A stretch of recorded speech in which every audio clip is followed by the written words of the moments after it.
Great,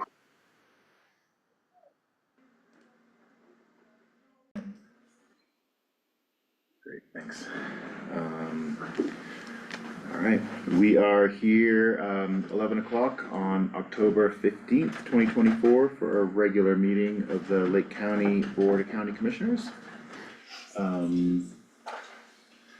Yeah, if everyone can silence cell phones, and we'll stand for the Pledge of Allegiance. I pledge allegiance to the flag of the United States of America and to the republic for which it stands, one nation, under God, indivisible, with liberty and justice for all.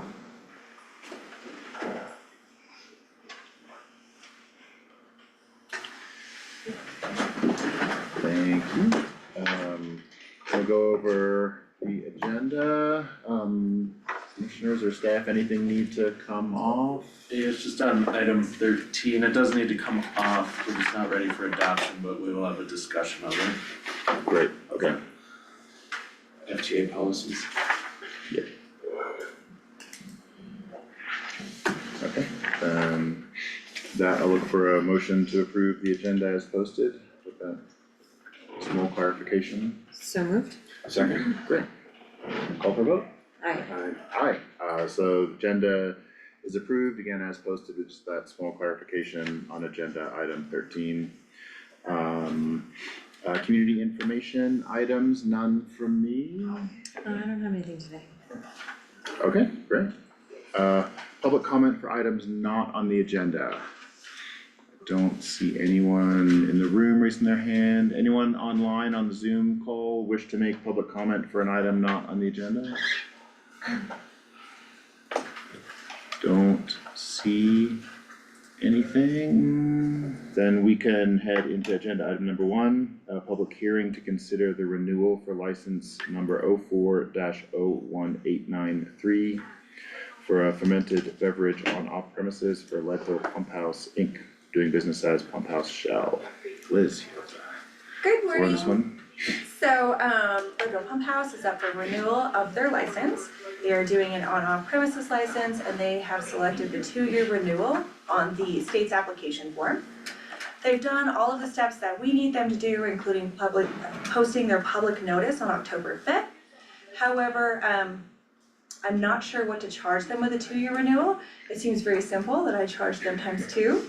I have sought guidance from the Department of Revenue. I've sent them about 2 follow-up emails. So that's the last piece I'm missing. And other than that, I would recommend approving their license. Okay, so we Pending the- approve sort of pending clarification of the fee schedule. Great. And was there any public comment or anything we should I do received for- no public comment. Okay, and then, I'm sorry, I can never remember this, do we need to open this up briefly here for public comment? Okay, then with that said, thank you. We'll open up for any public comment on, again, this is the Pump House Shell or Leadville Pump House fermented beverage license. Giving people on Zoom a second to unmute if they want, but seeing no public comment, we'll close that portion of this agenda item for public comment, and then, yeah, look for a motion to approve that renewal for license, again, sort of pending clarification of the exact fee amount. Make a motion to approve the fermented malt beverage on-off premises license number 04-01893 Pump House Shell. Pending, what was it, the Clarification of the fee. clarification of the fee from the state, right? Yes. Yeah, great, Second. okay. Any other questions or comments? No, nothing Call, for me. call for a vote? Aye. Aye, great, that is approved, thank Thank you you. so much.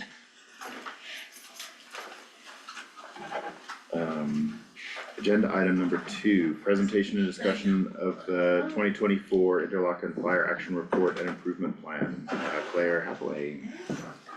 You need to sit here? Yes.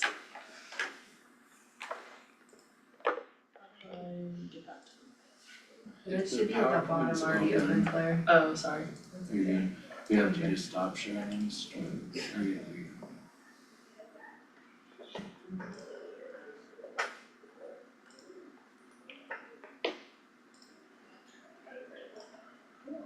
Well, hi everyone, thank you all for having me today, I know it's a packed agenda and I've got a lot to go over, but thank you all for the time today, I'm really excited to show you all today the after action report and improvement plan from the Interlochen fires. This has been a few months in development.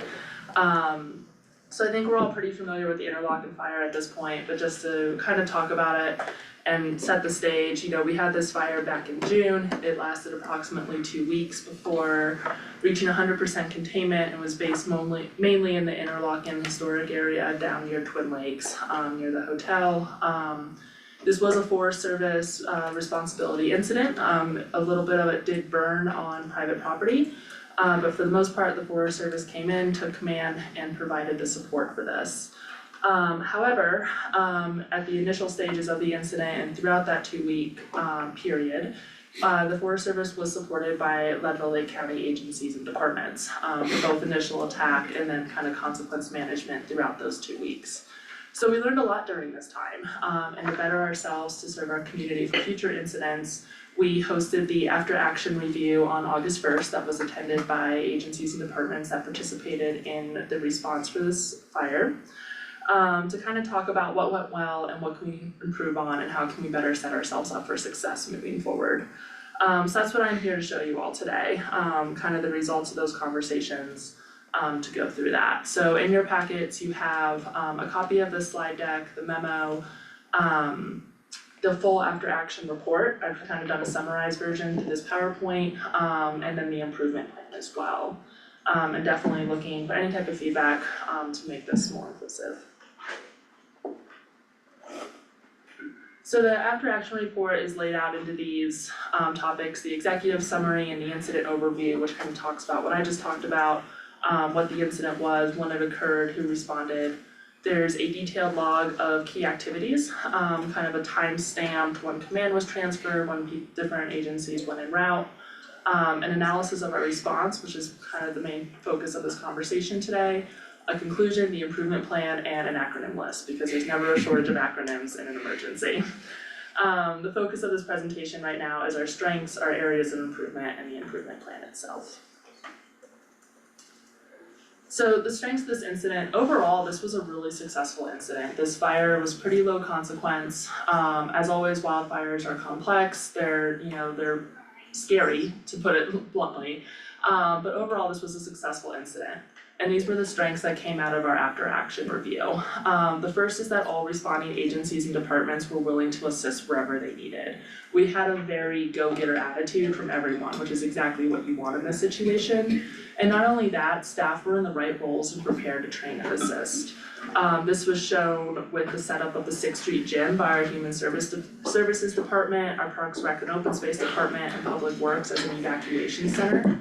And then also our staging operations that Public Works led at the Mount Elbert Power Plant during that initial attack. Our pre-emergency relationship building really showed during this incident. Everything that we've done, whether it's Forest Health Council, Emergency Services Council, our trainings and exercise, all those relationships that we've built before this came to play. People knew who to talk to, we had really strong resource coordination, and that contributed to the overall success of the incident. Lake County Sheriff's Office did a really great job on the pre-evacuation procedures down at the Interlochen campgrounds and surrounding neighborhoods. They had supplies, they had trainings. I got down there and I remember looking over and seeing a sergeant pulling out her evacuation kit and putting it right on her belt, which is exactly what I wanted to see.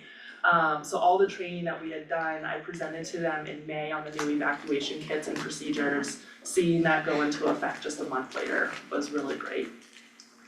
And then also Lake County and the city of Leadville really supported the Forest Service during this incident, whether that was through amplifying public messaging, through social media, through word of mouth. Kelsey in Public Health was sending out anything the Forest Service put out to the nonprofits directly on a large email listserv. So we did a really good job amplifying that messaging and also providing resources like translation and interpretation at the community meeting. We really stepped up to help the Forest Service communicate with our public that we know. So those were kind of the strengths that came out of that after action report. Any comments or feedback on that?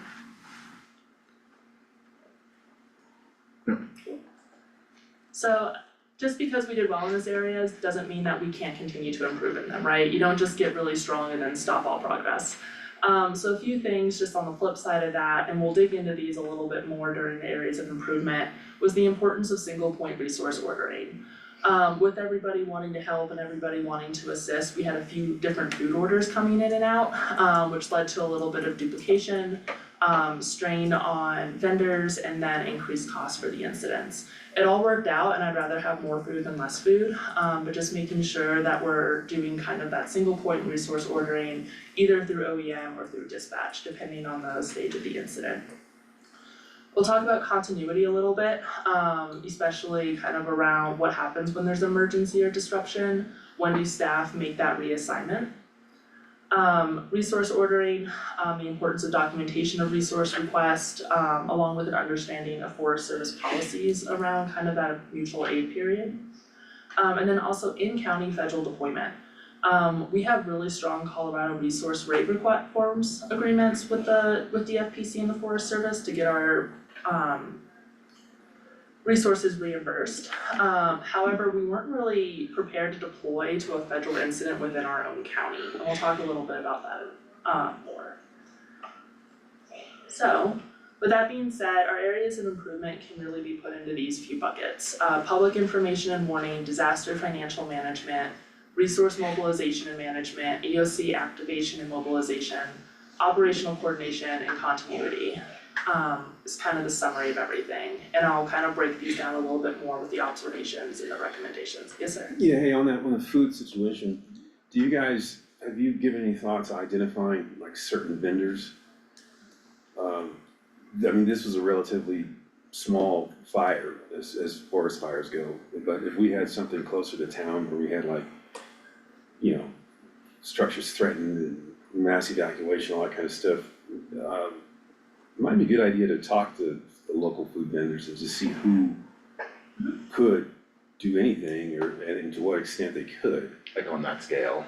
On that, yeah, on a large scale, right? Cause I mean, I know I went up to Moe's and ordered some stuff and you know, but it wasn't like for 100 people, you know? But, you know, if we had a much bigger incident, we might wanna identify like who's got the capacity, who could we go to? So they don't, you know, we don't go to, you know, a pizza place and order 100 pizzas, right? Yeah, no, that's a very good point. And we've had kind of those informal conversations. We have really good relationships with the local restaurants. Yeah, And it's also part of the reason we invested in the mobile kitchen unit, so we're able to provide food in-house Yeah. as well. But yeah, no, definitely something to start. cause it takes a little formalizing while that to get your mobile kitchen up and, Mhm. yeah, okay.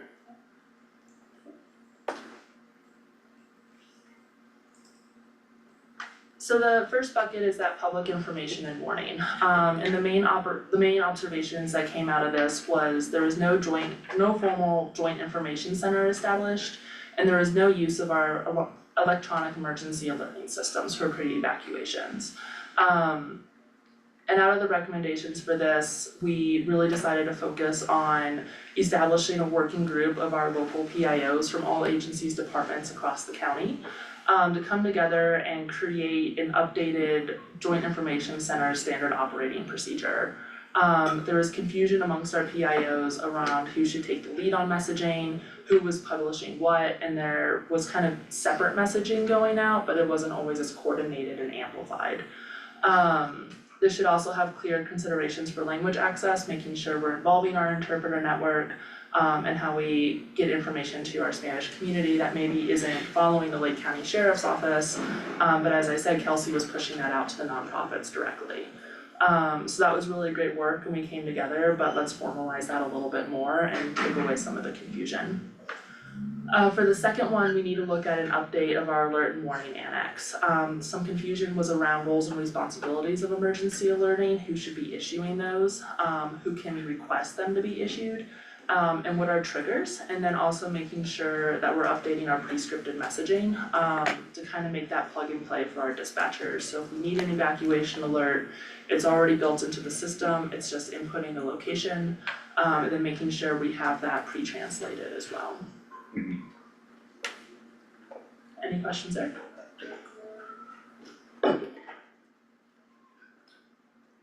So the second bucket is that disaster financial management along with disaster declarations. Our administration has done a really good job of updating our financial policies. We've seen those throughout the 2 years that I've been here. But our disaster financial policies specifically are still a little bit more broad than I would like to see. So they need a little bit of refinement and specification. So the recommendation for this is pretty simple, let's update them. And those new policies should include financial tracking procedures, threshold amounts for spending, notification triggers to the board, when a certain amount is reached for spending, and then also maximum spending thresholds that would then trigger, a request to the board for more funds. Just comments on that, I think we have a very simple policy, I guess, in that we have allocated a set number amount to be spent in the event that the board cannot be communicated with, so just kind of a nuance there of I think the BOCC should be involved in how much is being spent and when, and if they can't, then, and also updated on how much, the status of what is being spent. But not just like what can be spent and then we have to tell the BOCC, do you know what I mean? So kind of establishing that battle rhythm of like, hey, like at this threshold, you can expect to know how much is being spent, or like a constant like, hey, we just spent this much on this much on.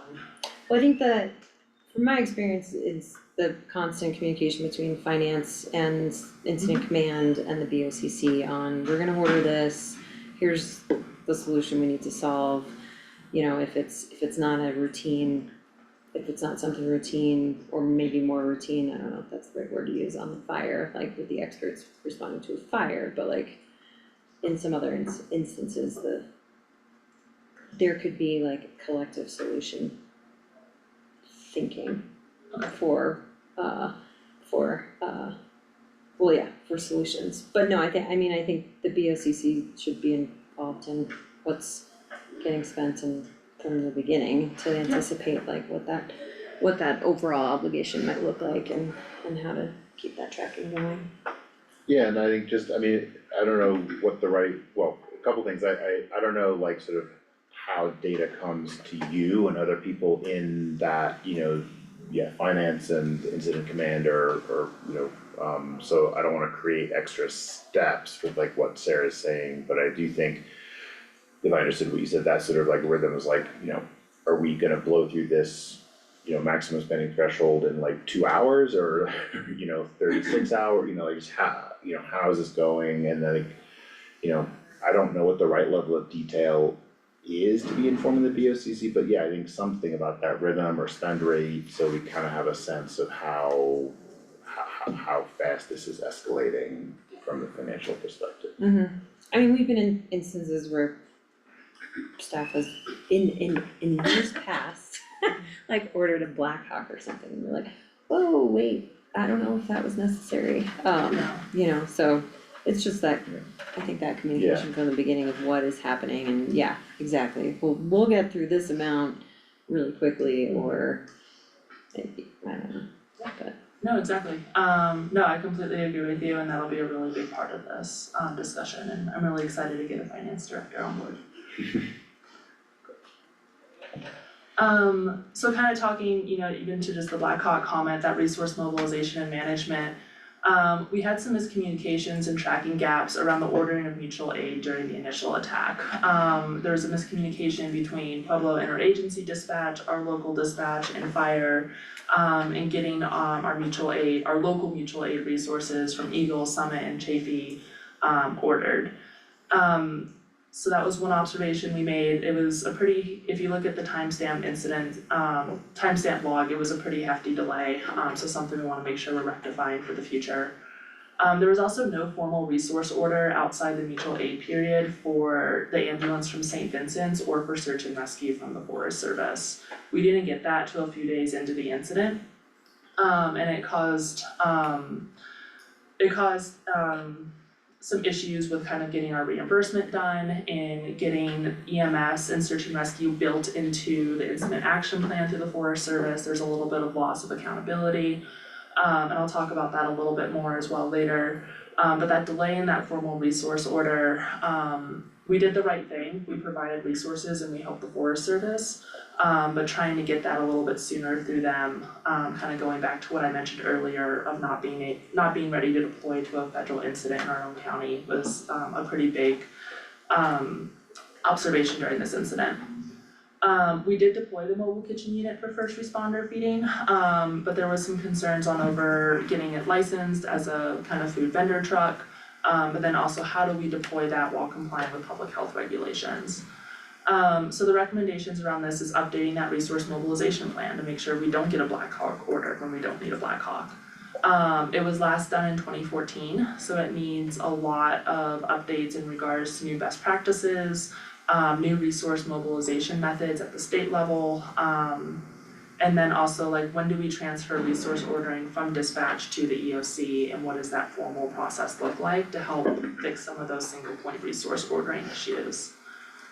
We do a really good job at annually reviewing our Colorado reimbursement rates. That is basically, we provide a list of equipment to the state and we say this is what we have, this is the agency it belongs to. And this is an agreed upon rate that you'll pay us back if it's deployed.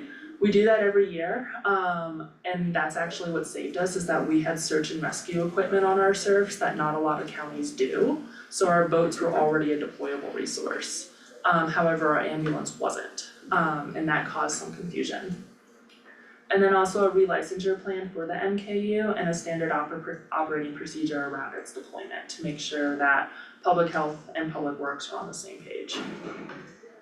I know that's a big one, any questions there? So they didn't have a deployment SOP? For the MKU? Yeah. Okay.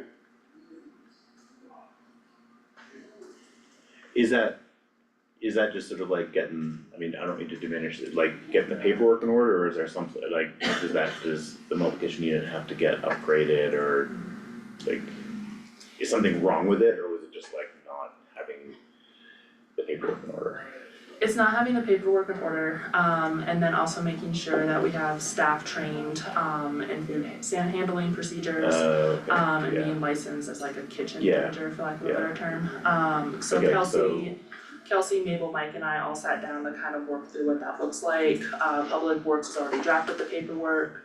The MKU was licensed as a food vendor many years ago, but it has since expired, so we need to Gotcha. get it up to date. Okay, so, But it's all sound, the unit itself is sound and complies with regulations, it's more making sure that we have staff training. gotcha, that makes sense. So the EOC activation and mobilization, this really was a low consequence management incident. The fire didn't burn any structures, we had no loss of life, and we had no full evacuations, just pre-evacuations. OEM operated under current EOC activation procedures in kind of a mobile response, and we had staff in emergency support function capacity working. However, not having that formal EOC did lead to some challenges with resource ordering, in addition to that more formal joint information center. So there was definitely a lot of things that I learned from this, how mobile Sam and I were as we tried to support the Forest Service to the best of our ability. And I really wish, looking back, I had established that more formal EOC. So really the recommendation for this, and it's already in progress, is to update the EOC activation annex. We look at our levels of activation, who can request, who can approve, staffing levels for each level of activation, and then designated triggers for each activation level as well. So this is already drafted, and will be completed by the end of the year. What are the trade-offs or reasons for not activating the EOC sort of at a lower trigger level or something, like, is it sort of like this, like, the hassle in staff time, or like, why, like, I don't know, does that question make sense? Not really. Kinda. Well, like, I mean, so you said, you know, the EOC didn't formally activate, so, and you know, the recommendation is to look at those activation thresholds or, you know, triggers. Like, are there any downsides to setting a quicker trigger to activate the EOC? It's really just staff time and cost. Yeah. We wanna make sure that we're utilizing people appropriately. Yeah, But also making sure we have enough staff to perform the operations. right. So, you know, this incident happened at 1 PM on a Tuesday, at 5 PM on a Friday. I wanna make sure that I'm utilizing available staff as I can. But we had a lot of staff, kinda go to getting the evacuation center set up, or just trying to get resources to the Forest Service. So no, we can always activate and stand it down, but we wanna make sure we're utilizing staff time and resources appropriately. Questions there? Well, that's an interesting thing in a county this size, like, that, I get your, or if I'm understanding the point, is like, yeah, you don't want 15 people sitting in the EOC who actually need to be doing things. So that's, yeah, that's an interesting one to navigate in a small county. Yeah, okay.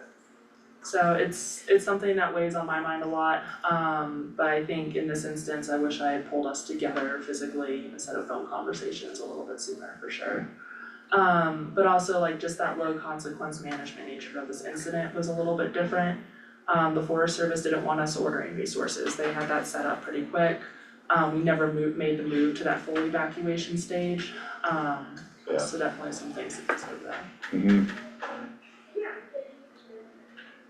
So operational coordination, this is not an easy fix, right? Operational coordination looks at how do we work together, how do we communicate, and how do we fill in for each other. So I put this on here because it kind of summarizes a lot of things, but there's no quick and easy fix for it. It's something that we're working on, that we're growing in. But really overall, the observations is that we had missed opportunities and miscommunications between Lake County incidents, agencies and staff. That secondary incident, so we had a gas leak at the courthouse, I wanna say like the third or fourth day of the fire. And then we also had a very complex law enforcement operation that took all of our available law enforcement. And this divided that staff capacity and created that communication gap. Nothing that couldn't be fixed or worked through. But kind of going back to that lack of a formal resource order for SAR and EMS, because we had people that were kind of divided between things, we had miscommunications on how long we could commit, resources to this incident, especially without that formal resource request. There was a delay because we didn't have that formal resource request for search and rescue and they weren't built into that operational structure. We had a delay in getting the boat ramp in at Dexter's Point. And once we found out about it, CPW had that in the next day, but that delay caused damage to the search and rescue boat. So really pushing for that earlier resource request would have been beneficial. We had a delay in getting our MAC group meetings together because we were really kind of doing a lot more operational, getting resources, driving them around. And that led to a loss of situational awareness by a lot of different parties. So the recommendation here is, it's a little bit more vague, but it's enhancing that operational coordination through experience and training. Agencies and departments are encouraged to host and coordinate interagency trainings. OEM looks at the big complex incidents, right? Our exercises are based around full scales and operationals and those really bad days. This can be as simple as law and EMS doing more trainings together. It can be as simple as public health and EMS doing more trainings together, but just building in that operational coordination into our day-to-day trainings would really help us on the bigger things. So OEM will continue to do big exercises, but all agencies are encouraged to continue to just work, even if it's just 2 and 2. A little bit more tactile is updating our situational report template. So Lake County OEM has already done this, Sam and I got that updated. And we'll update the mailing list in Web EOC as well. If you're not familiar with Web EOC, it's a kind of state situational awareness and resource ordering platform. It's how we communicate with the state. But we can also set up email lists, so even if you don't have a Web EOC account, when we post a situational report, it'll automatically hit your emails. And then also establishing, again, that battle rhythm of sending out reports. So when can agencies expect to get the next report? So a lot of things in this slide. Any questions, comments, feedback?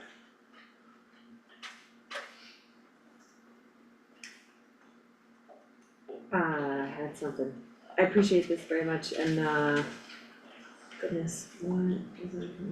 Oh, I was gonna say, yeah, I mean, it's always been a challenge over the years to like get entire staff, right, represented or cross-trained in just the awareness of what it is their role could be because of an extended period of time, you know, you don't necessarily wanna, I mean, your A team goes out, so to speak, but how do you stagger that?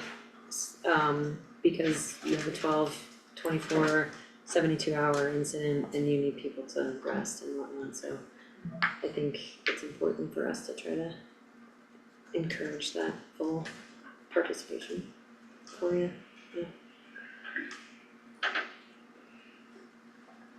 Anything else on this one? Okay, we're almost there, thanks guys. So the last one is really that continuity.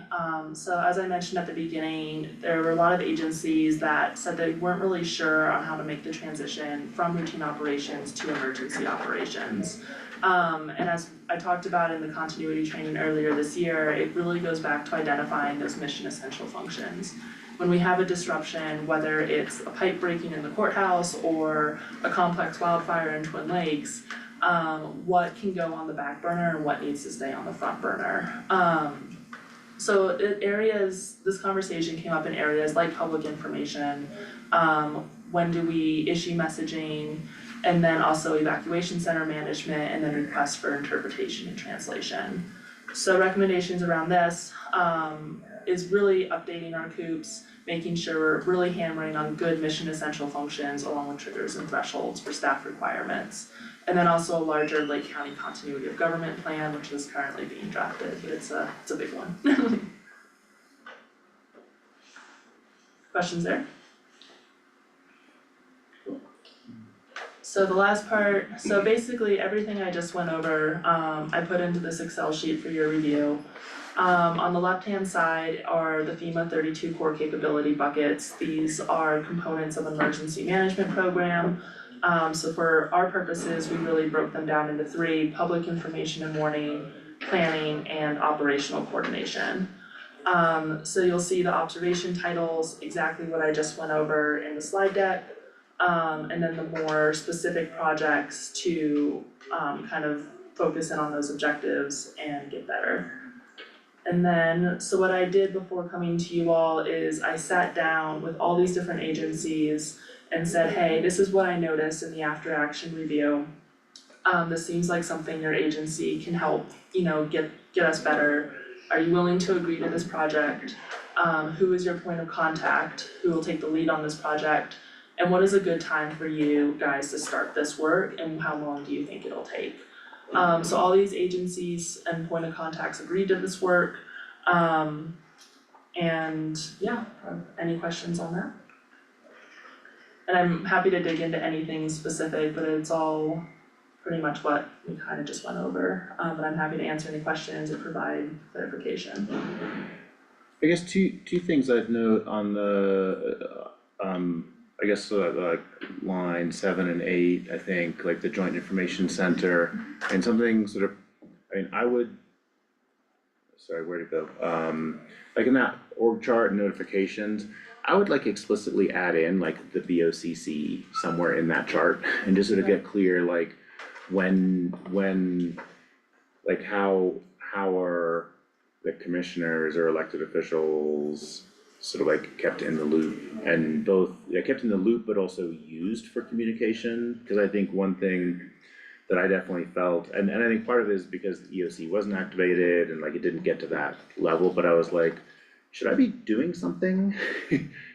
Or like questions would come to us individually, either just like informally or through email or phone from folks, and I didn't feel like I was learning information sort of in a lot of, not entirely, but like quite a lot of what I was learning was sort of through public information, and I didn't feel like I was prepped to like be helpful or even know where to refer people, so I do think, again, just, as that procedures and org chart gets worked out, keep in mind how to use or keep out of your hair, elected officials, but find that balance. So that's one thing, and then the second is, and I don't think it maybe doesn't sit in here, but something that like really astonished me was that the Forest Service's website kept getting pulled down by Facebook. And I can't believe, I mean, that just seems like a sort of screaming emergency for like state legislation or something. Like, and to me, it just like, it cannot be that complicated for Facebook to sort of like pre-approve who is like authorized to set up a JIC or I mean, like that can't be hard to do. Did they give a reason for that? They did not, but I completely agree with you. I sit on the legislative committee for the Colorado Emergency Management Association, and we're working on priorities that we wanna take to our involved representatives, and this was one that I brought up. It's Okay, like, great, like we just kept getting pulled down. So these are conversations I'm having. We haven't seen it yet. It looks like in any other incidents, we may be the first one or the only one. But I feel like this comes up with like, I mean, it comes up, all the time with like navigation software companies where they'll just like post a route, like especially a version route that's just not, whether it's a seasonal closure or, just. Dirt road or a pass. Yeah, high clearance, road, and there's no one to talk, you can't get a human in those organizations, so I mean, as you work on that legislation, I think it's not just, I think like that kind of pre-approval for emergency stuff, but also like, you just have to provide a human who can sort this out, like, not in like weeks or days, but like in hours, cause waiting to try to find a person, even if you can get that, it just seems like it takes way too long. And I don't know, like, not to get on a soapbox, but it's just like not acceptable that you don't have someone who can interface with emergency management personnel, like on the ground, that's just not okay. Did this problem emerge with the other social media platforms, like X and Instagram? Good question, I don't know. So the main page that kept getting taken down was the Forest Service specific Interlochen Fire Facebook page. To my knowledge, they did not set up an X or an Instagram account, it was only the Facebook page.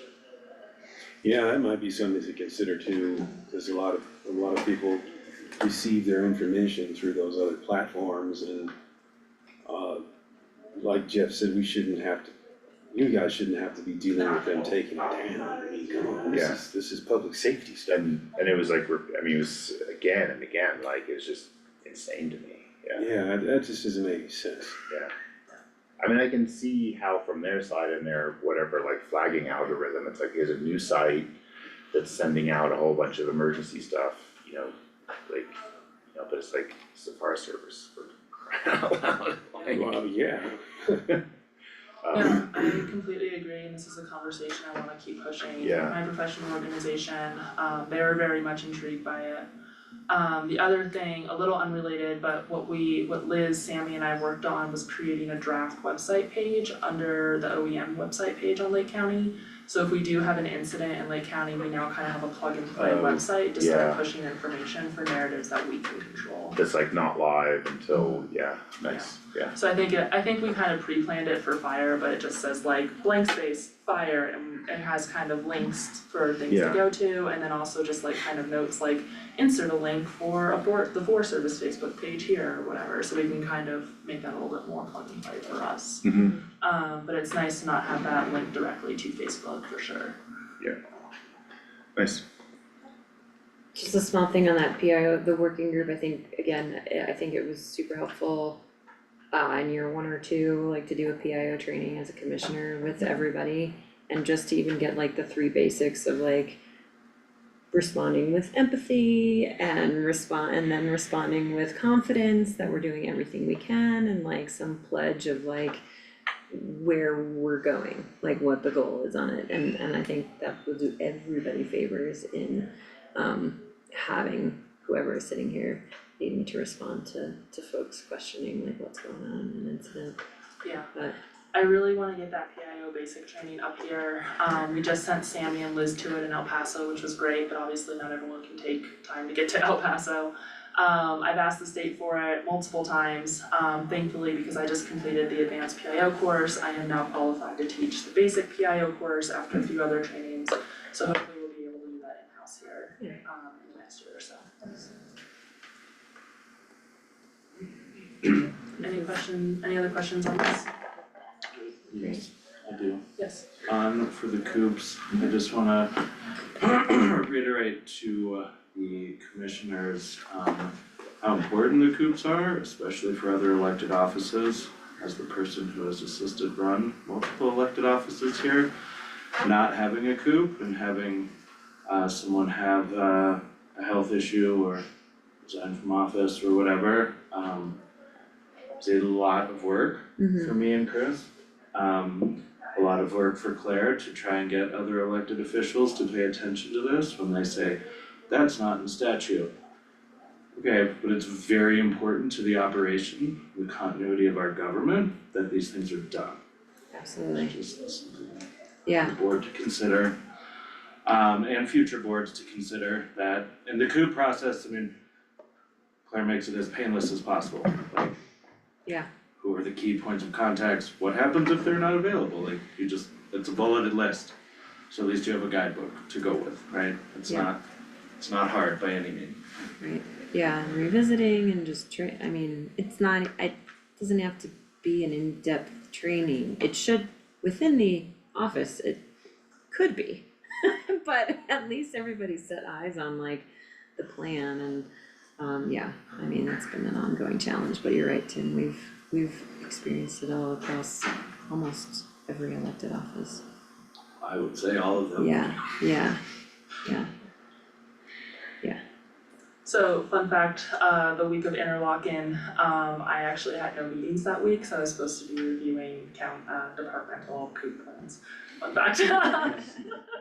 So I had no meetings that week, which was great. But no, I wanna bring this back, you know, we do this every year, it's good conversation, we had a good start this year, I look forward to building on those conversations and getting that kind of overarching continuity of government plan in place as well. Which will give some more bumpers to departmental coups. So thank you all, I know that is a lot, and I have taken up a lot of time on a very busy agenda. Really what I'm asking for today is no BOCC acknowledgement of this plan. It boils down to the 17 projects that I showed you spanning across all these different agencies. Some of these projects have already started, some of them will go through the end of July and August with the goal of having a lot of work done before next wildland season, so we're better prepared. I want these plans to be led by the subject matter experts that need to do this work during an incident. However, OEM is here to facilitate and guide the process, so as we see these projects begin, or their start dates coming up, we'll be reaching out to agencies and being like, hey, remember when you agreed to the improvement plan? It's time to start that work, how can we help you? How can we facilitate it? Who do you need to bring to the table? So really I'm asking for the acknowledgement today, to encourage departments and agencies to continue this work and make us a more resilient community. Yeah, no, absolutely, and forgive me, what, I just would repeat again, I think that encouragement of you helping those offices like engage in figuring out, just continue to do that. And know that it's always been challenging. Thank you. Yeah. This is great. Anything else I can answer or any? I think that's good. So look for a motion to acknowledge the 2024 Interlochen Fire Action Report and Improvement Plan. So moved. Second? Excellent. Final comments? Just thank you for all that work, No, both thank you during and guys, after. thank you for the hefty time. And call for a vote. Aye. Aye. Aye. is approved, or the acknowledgement is approved. Agenda item number 3, presentation and discussion of the E911 biannual report from the Lake County Emergency Communications Center. Chelsea.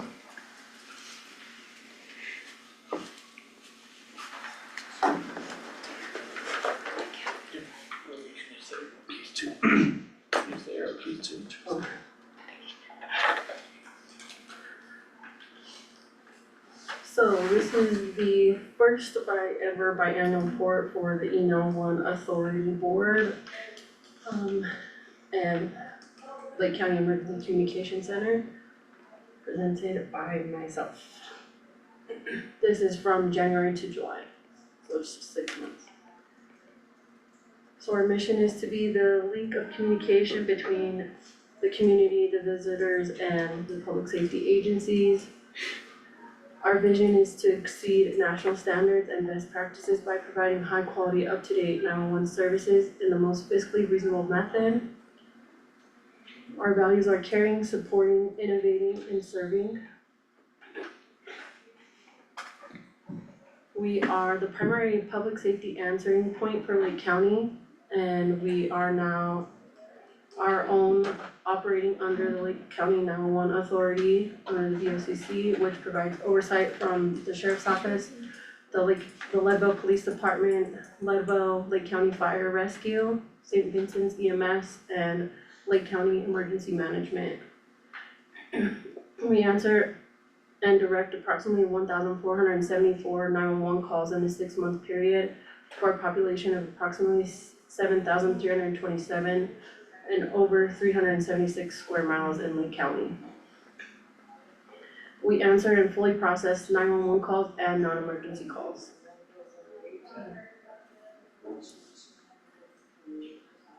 Our governance is, chairman is Sheriff Speckman from the Sheriff's Office.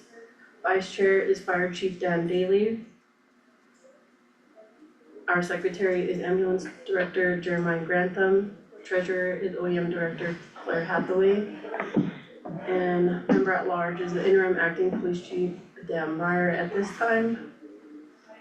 And our history as of now is that the 911 Authority Board was formed in January 2024. And agendas for each board meeting is posted on our website, and that is a hyperlink to our website, which is on the Lake County website.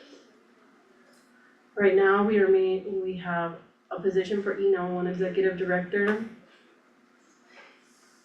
We have 2 positions for E911 Supervisors. One is currently filled, and one is myself being interim 911 Executive Director until we find an official Executive Director. And then we also have 5 positions for E911 Operators, 4 of which are current, actually, it just changed on the 14th, all 5 are filled. Nice. And we have 1 part-time E911 operator. Sorry, I'm going a little bit fast. Is there any questions on these slides? That's good. This is our recruitment process. An extensive hiring recruitment process has been established. Candidates are required to undergo an extensive background tests. They are to take the National Standards Dispatchers Test, an oral board interview, a psychological screening, drug and hearing screening. And to see the most qualified candidates, the center regularly advertises vacancies on the Lake County employee website. Any questions on the previous slide? Okay. Operations are 24 hours a day, 7 days a week, 365 days a year, including holidays and everything. This is training and quality assurance and improvement. All staff must undergo communications training and continuing education trainings. Newly hired personnel are required to complete 12 weeks, about 3 months of communication training, including computer-aided dispatch, emergency call answering software, CPR, local geography, ethics, incident command systems, emergency dispatch on-the-job training, radio dispatch protocol, policy and procedure, and become a notary of the public.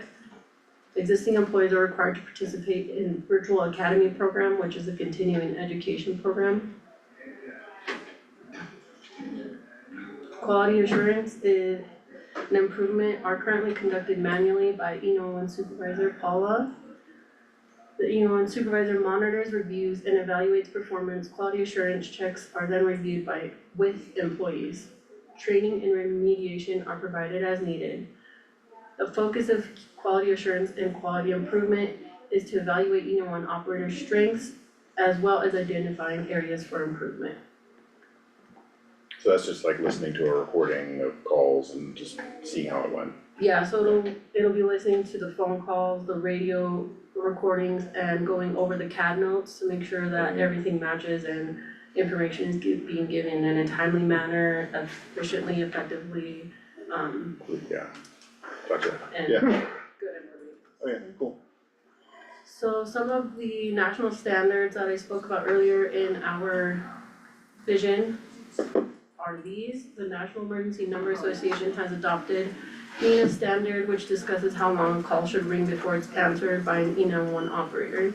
Standard states that the center should answer 95% of calls at any time within 20 seconds and 90% of all calls during the busy hours within 10 seconds. So this first graph shows 95% of calls in 20 seconds.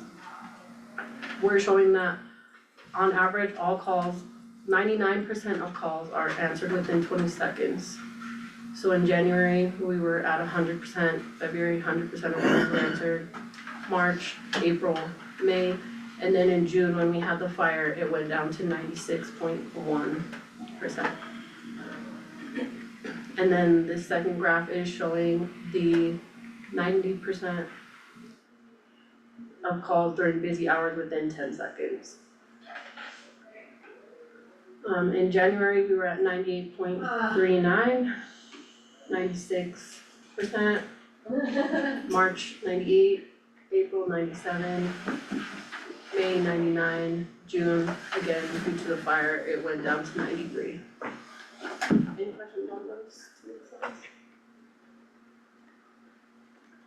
Is that tracked automatically, like in our dispatch system? Yeah, with our CallWorks phone system, it does track how fast the 911 calls are answered.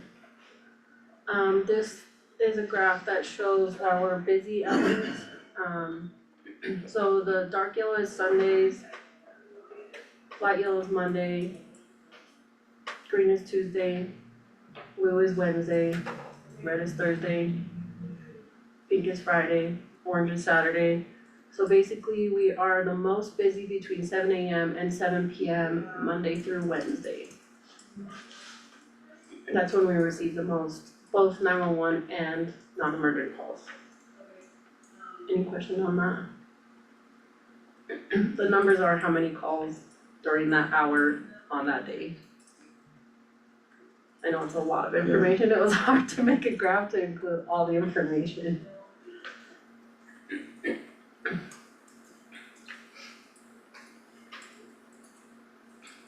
So these are the technical services that we have going.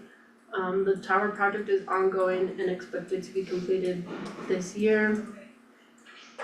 The antenna for each primary radio is on a 21-foot lattice tower. The radio tower will contain one microwave connection and backup generator obtained through CCNC with grant funds. At the time I wrote this, the next phase of the project was to add the communication equipment to the tower. That has been done, thanks to a lot of Claire helping us. And then she's now working on trenching. When was that completed? The trenching is complete, we're working on getting the GoPro set up there. So it's moving forward nicely. And once this is complete, the ECC, Lake County Emergency Communication Center, will have a fiber connection from the center to the radio tower. And that's actually moving forward as well, since I wrote this. This is a little bit about our computer-aided dispatch. We're currently moving to a new CAD and RMS, computer-aided dispatch and record management system. We're moving to Motorola Flex. Between July and October, myself and Paula Velasquez, along with other members of the Sheriff's Office and the Police Department, are currently taking training to working on building and launching the new software and hardware of the system. All members will be provided opportunities to train on the new software scheduled for October, and they are currently running. The system go live date is tentatively November 12th of this year across all departments. Next phase is to finalize the fiber backhaul contract to establish connectivity from the MCC 7500 radio consoles, which is just the dispatch consoles, to the radio system. And actually, the backhaul has been approved and it's going in place, which is just a direct connection from the dispatch consoles to the radio site so that it can tell us who's using what radio. Any questions on this?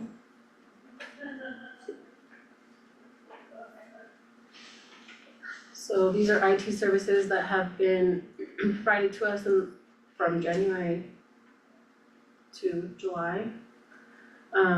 We continue to part with Iron Edge IT services through the LCSO at this time. All computers have been upgraded to Windows 10 platform. Previous monitors in dispatch center were at end of life and experiencing issues. These were replaced by two 56-inch screen monitors. Numerous hours have been dedicated to setting up the back end of IT for the implementation of the new Motorola CAD and RMS system, Motorola Flex, and an upgrade of our phone system, CodeWorks, including implementing a virtual protected network for the Motorola Flex server connection. Next step is to upgrade our phone and recording equipment to be compatible with Motorola's Flex system. And we also continue to part with communication solutions for radio IT. New foot pedals have been installed for the radios. Any questions on that one?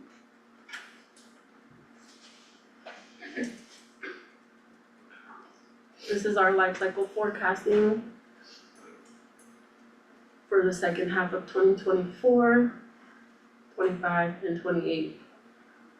Second half of 24, I would like to ensure timely completion of the tower project, which is going smoothly again, thank you to Claire's help. Successfully and comprehensively complete Motorola project within designated timeframe. Implementation of text and 911 functionality through either Motorola Rapid SOS or a combination of both. Successfully finalized transition the Lake County Emergency Communication Center from the jurisdiction of the Sheriff's Office. Just a little tidbit on the text and 911, we are one of 2 counties in Colorado that do not have text and 911 yet. What kind of increase might you expect to see with that? Okay. So Rapid SOS actually offers a little bit of it for free.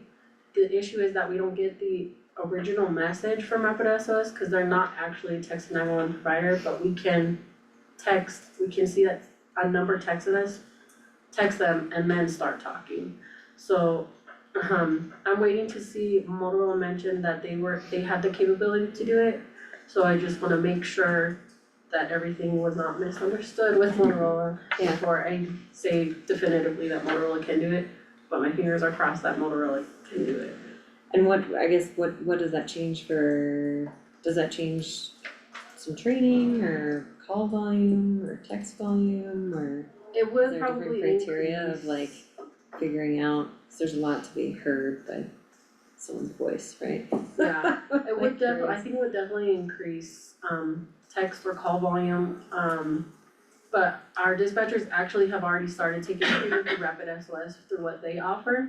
And actually, CallWorks does have the capability to show us the text messages and so does Rapid SOS, so it's on the same phone system that we're currently using, that we can see the 911 location and number, ID, we can see the text on that same screen.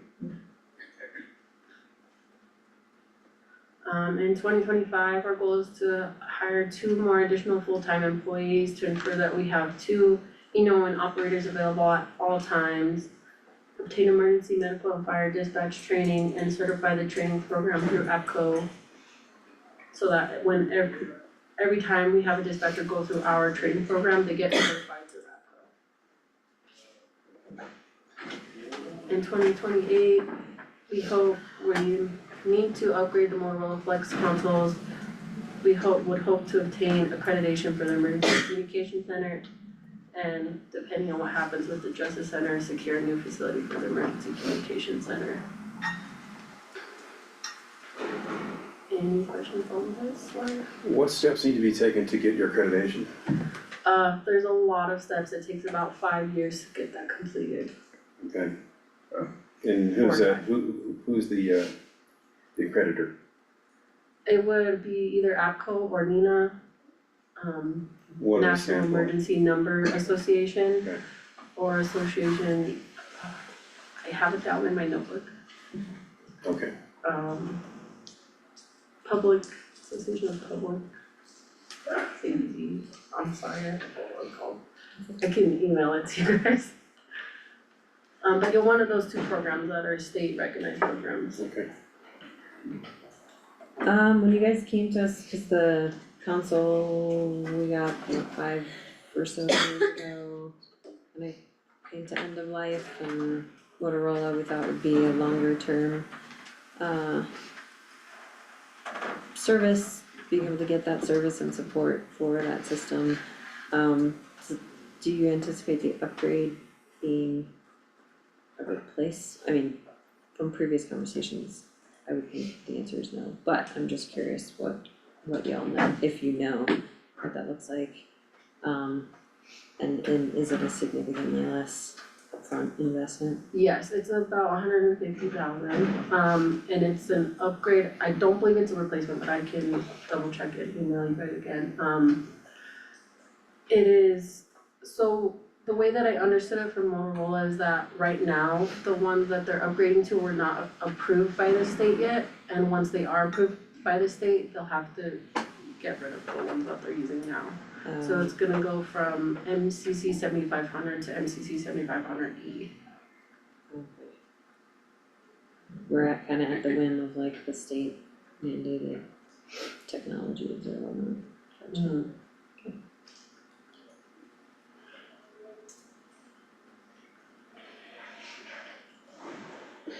So this shows the difference between call volume in district and call volume for agency. So the blue bar is district, so these are calls that are actually in the sheriff's office district, about 1,979. The agency is actually calls that the agency itself responds to. So while the sheriff's office responds calls just for their jurisdiction, they respond to 3,262 calls. The police department gets about 2,665 calls for the city, and they respond to about 1,774. CSP receives calls on the highway, approximately 984 calls on the highway, and they respond to approximately 50 of those calls. Now, EMS doesn't have a jurisdiction because they respond to everywhere in the county, so they receive approximately 606 calls, and again, this is in a 6-month period. Fire is the entire jurisdiction, they receive about 528 calls. The Forest Service receives about 5, and Department of Wildlife receives about 18. Any questions on that one?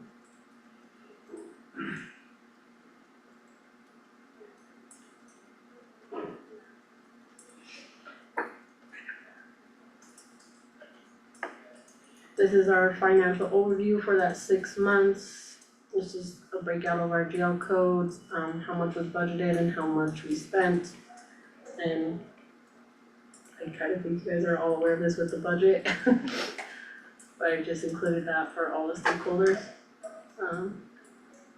It's not accurate anymore, cause again, I did this in August, but.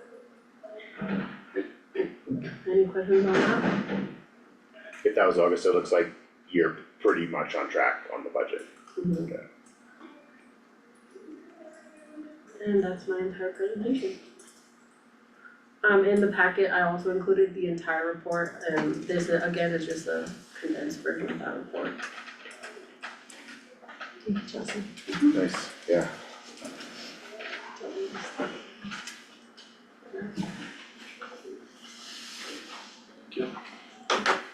one question, maybe not even for Chelsea, I should probably know this with the discussions we've been having, but with the renovations that we're working on for law enforcement and detentions, is there a possibility of getting a sort of expanded space for dispatch in this building as part of that, or is that, An adequate space. yeah?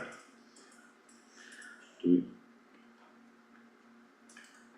All I know is if the wall between the jail and dispatch is open, we're gonna have to move somewhere, cause nobody Yeah. does this. Yeah.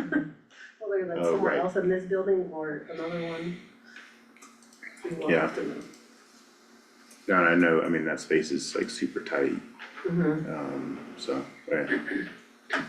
I guess, yeah, I mean, as we get into the planning, we will, I don't Figure that know out. if we're putting the jail on the bottom floor now, cause the Sally floor, if we put the jail on the bottom floor, then maybe we can expand where the jail is currently. I think those that's part of what the next step is to figure out what the pros and cons are of those different configurations. Yeah. So, okay, So thank you guys. thank you.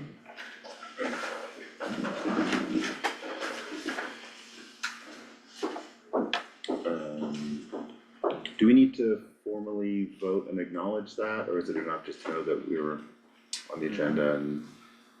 This is part of the IGA, it's the biannual report, so, Okay. I think, yeah, I think it's enough that it was on the agenda and will be in the minutes, so. Okay, number 4, incentives, grant budget update for the community housing at 10,200 feet project, and discussion of anticipated unit costs. So I'm gonna start with so as you know, we kind of have two moving pieces here. We have the horizontal and we have the vertical piece. So I wanted to give an update to the commissioners, just where we stand on budget as of today, which is fairly positive, given that we had substantial change in the budget to tap fees. So tap fees went up from what we had originally budgeted, just the base price. And Jackie went to grab another sheet, but they were, I wanna say, almost 195,000 over budget. Cause we also added 4 additional units that were not in the original grant. So to be at a positive of 44,000 right now, with that overage, we're doing good. As well as, the other thing that has fallen into this is the Adam Berger architectural fees. We're currently getting verification, but the initial indication was we could cover that under the grant, so we added another 150 there. So that's good news. What is currently being discussed with the state on this grant is they have some remaining funds. We don't know how much, Jackie, right? But we're hoping to get maybe another 100 to 200 that would allow us to take the matching funds and use that towards vertical. So we reduce the cash that the county and the city put into this Okay. and allow us to shift some of that money into the vertical phase. We basically have gone to the state and said, you know, we had this $190,000 overage in tap fees. Could we get some additional funds to assist with that? So, initial indications have been positive, but I don't wanna make any representation that we got that until we get it. But that is where things stand. The 3 things in yellow are the things that have not been awarded yet, so those are still the only costs that are kind of fluctuating. We will be required to do a drainage study for 3rd Street, pending that, we got approved, we did get site plan approval from the city, and the condition of approval was for a drainage plan for 3rd Street. They had concerns about the drainage, the neighborhood came, and so that triggered a drainage report, which we had planned on anyways, but it's gonna need to be a little bit beefier than what we had originally planned, so that's gonna be Marston's gonna take that on, and that's that. We have the Harrison Park Master Plan proposals due Wednesday. So I do wanna talk with the commissioners about scheduling a date to review and do that selection, cause it's gonna be a lot more, I don't wanna I don't wanna try to do it on a normal meeting day, cause it'll be a long meeting for you if you do it that way, so we can look at the calendar. And then the Parkville water, those are the actual physical connections. We're working with Parkville Water right now to see if they'll allow us to prepay. But so this is $3,000 of service, which would take that out of the vertical construction piece. So we're gonna get confirmation this week on whether they'll accept that, send us an invoice, so we can pay it under this grant. So with that said, you know, we're in decent shape. You know, we still have, we're currently moving dirt on the sites right now for the remediation, and that was that contract was based on a quantity. So if we start moving more dirt than we had planned, that 98,000 could go up. So yeah, there's definitely some moving parts in this, but the good news is kind of on budget. So yeah. So that's that, so then what I wanna transition into is where we're at with the vertical construction piece. So this is, so these are the new prices that we have now. Jackie and I were on calls yesterday, I was all day with Adam Brewer. And Jackie helped roll up the sleeves, and we beat them up a little bit to get the pricing where we wanted it. So I'll classify, there were a couple of things that they, for lack of a better way, basically misrepresented in their bid, about 26,000, and we refused to accept those costs. So they had to reduce their pricing and their development fees by about 26,000 a unit, and roll up and sharpen their pencil, to get to this price. The reason you're seeing two sheets, sorry, I should have started explaining that, cause you have two different prices. One includes concrete driveways and sidewalks on 3rd Street, and one does not. So the cheaper ones, there's a $7,000 increase to put in concrete driveways. And we'll be asking for some direction on that here in just a sec. But where we're at is for the smaller unit, we're at 280. The larger the larger 1-story 3-bed, which is 1152 at 301, and these include the driveways, and then the big 2-story unit at 442.77. Tomorrow, we are required, if we want to pursue Proposition 123, to submit our LOI.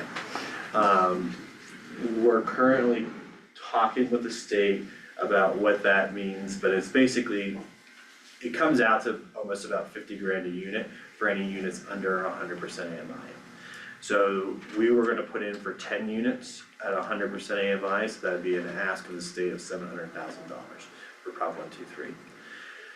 The interesting thing about their funds is that they require a massive contingency, which if you throw in, they require a 10% contingency for their project, and this is modular construction, and Adam Berger has a contingency in these numbers, but the state requires a full 10%, so on an $8 million project, that's an $800,000 extra contingency that we required, well, if we apply, the county would be required to budget that in 2025 to apply for those funds. So we would have to pass a resolution just like you do for any DOLA grant, and basically stating that you will have that contingency available if the project needs it.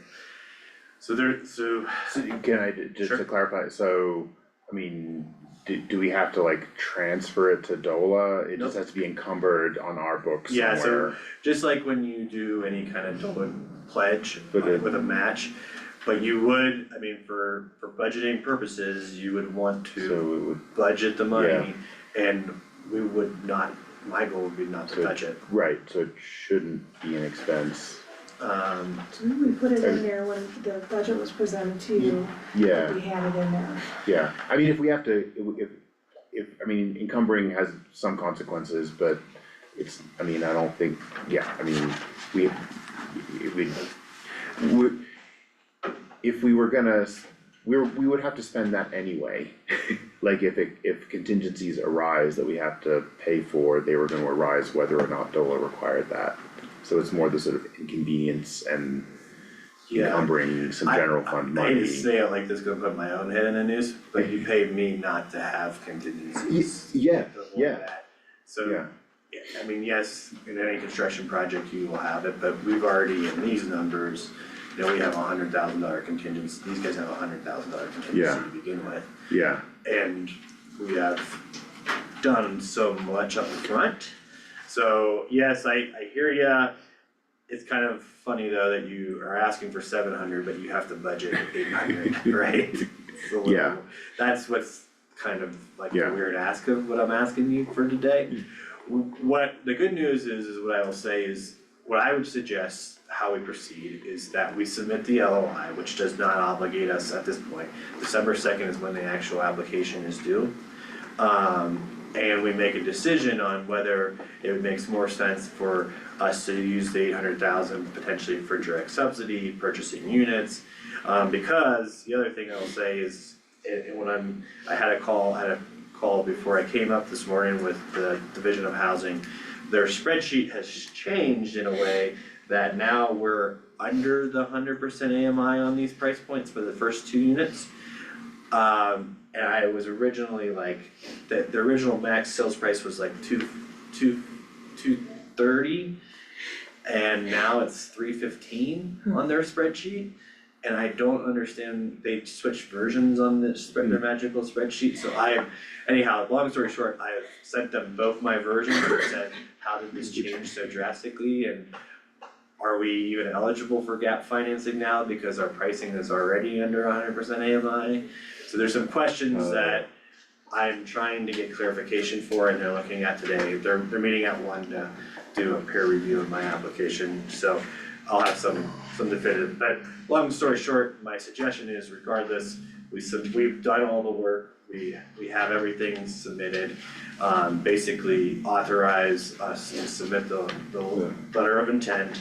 We have to just basically, the only thing we need today, or the only thing left to do is to sign a cover letter that goes on top of our budget that we're submitting right now. okay, but we're not committed. Right. Can I ask you a question to see if I understood, like, on that idea of having, you said 10 units at the 100% AMI, like, what happens if we can't qualify people for that? Is there a risk that we actually end up with like vacant units that we like Well, the other, contractually can't the other do anything with? The other thing that, this is why we're weighing on whether it's even worth asking for their Yeah. funds. Because the other thing that I will absolutely, and Adam won't do, is build spec housing. And if there's, say we sell 8 of the 10. Oh, I see, And we're so, obligated to build those 2, we have to ensure that there's no obligation for us to build those. So there's certain thresholds that I think are whether or not we really wanna touch their funds. But we did get approval of our lottery process basically yesterday, that the community guidelines are in line with what they do. So we don't have any, that was also kind of a major one for me, was if we're gonna have to revise all of the guidelines again. Jack, did you have that lottery process? Yeah, so that's in the guidelines, it's spelled out in the guidelines, I'll send that to you. Okay, please, yeah. thanks for reminding me about, yeah, sorry, I had in my head that these were all gonna get built as spec homes and then, yeah, so No, I'd so forgotten that. they'll be so we plan to do the lottery, basically December, I wanna say it was. They keep saying, or January, but regardless, we will have to, before, Adam has about a 3-month lead into the factory build for to order the boxes. So, I mean, May 1st is our break ground date, so we have a series of kind of cascading events that have to occur. We have to conduct a lottery, then we have to have contracts signed by lottery winners, and then we have to close on construction financing, and then he has to place the order to the boxes. How much interest have you seen in these homes So today? we haven't been talking about anything because we've been waiting on these final numbers from Okay. Adam. So they're really not being advertised? We're hoping to have a groundbreaking next week. on the 23rd. We'll have some big signage, at the sites, and then there's going to be, Adam Berger's team has developed a website, so there will be information on the units there, and we'll have to see Yep. what kind of interest we get. So the concern I have on all of this is actually unit C, which is the $442,000 unit, which is a the 2-story unit. So that I think is what's gonna require some discussion on how do we get that number below, to have like a 395 number. Because I don't see a deed restricted unit competing at a price with a 4 in front of it. I would struggle, even though it's a brand new home and it's 1,700 square feet, it's still like, if I had to choose between having a 2% cap on my appreciation versus going into the free market, that's a major consideration. The other thing too is that we can plug and play. I mean, we have 8 of those units, so there's 4 duplexes basically. We can shift out those duplexes and put in, but we need to know in the next 2 months basically where the interest, if there is any interest in those units or not. So I think from the state's perspective, from Adam said it yesterday, from Jaffa and even Division of Housing, for mountain resort communities, that price is, they're ecstatic about it. And I was like, well, we're not Summit, we're not Breckenridge, we're not Vail.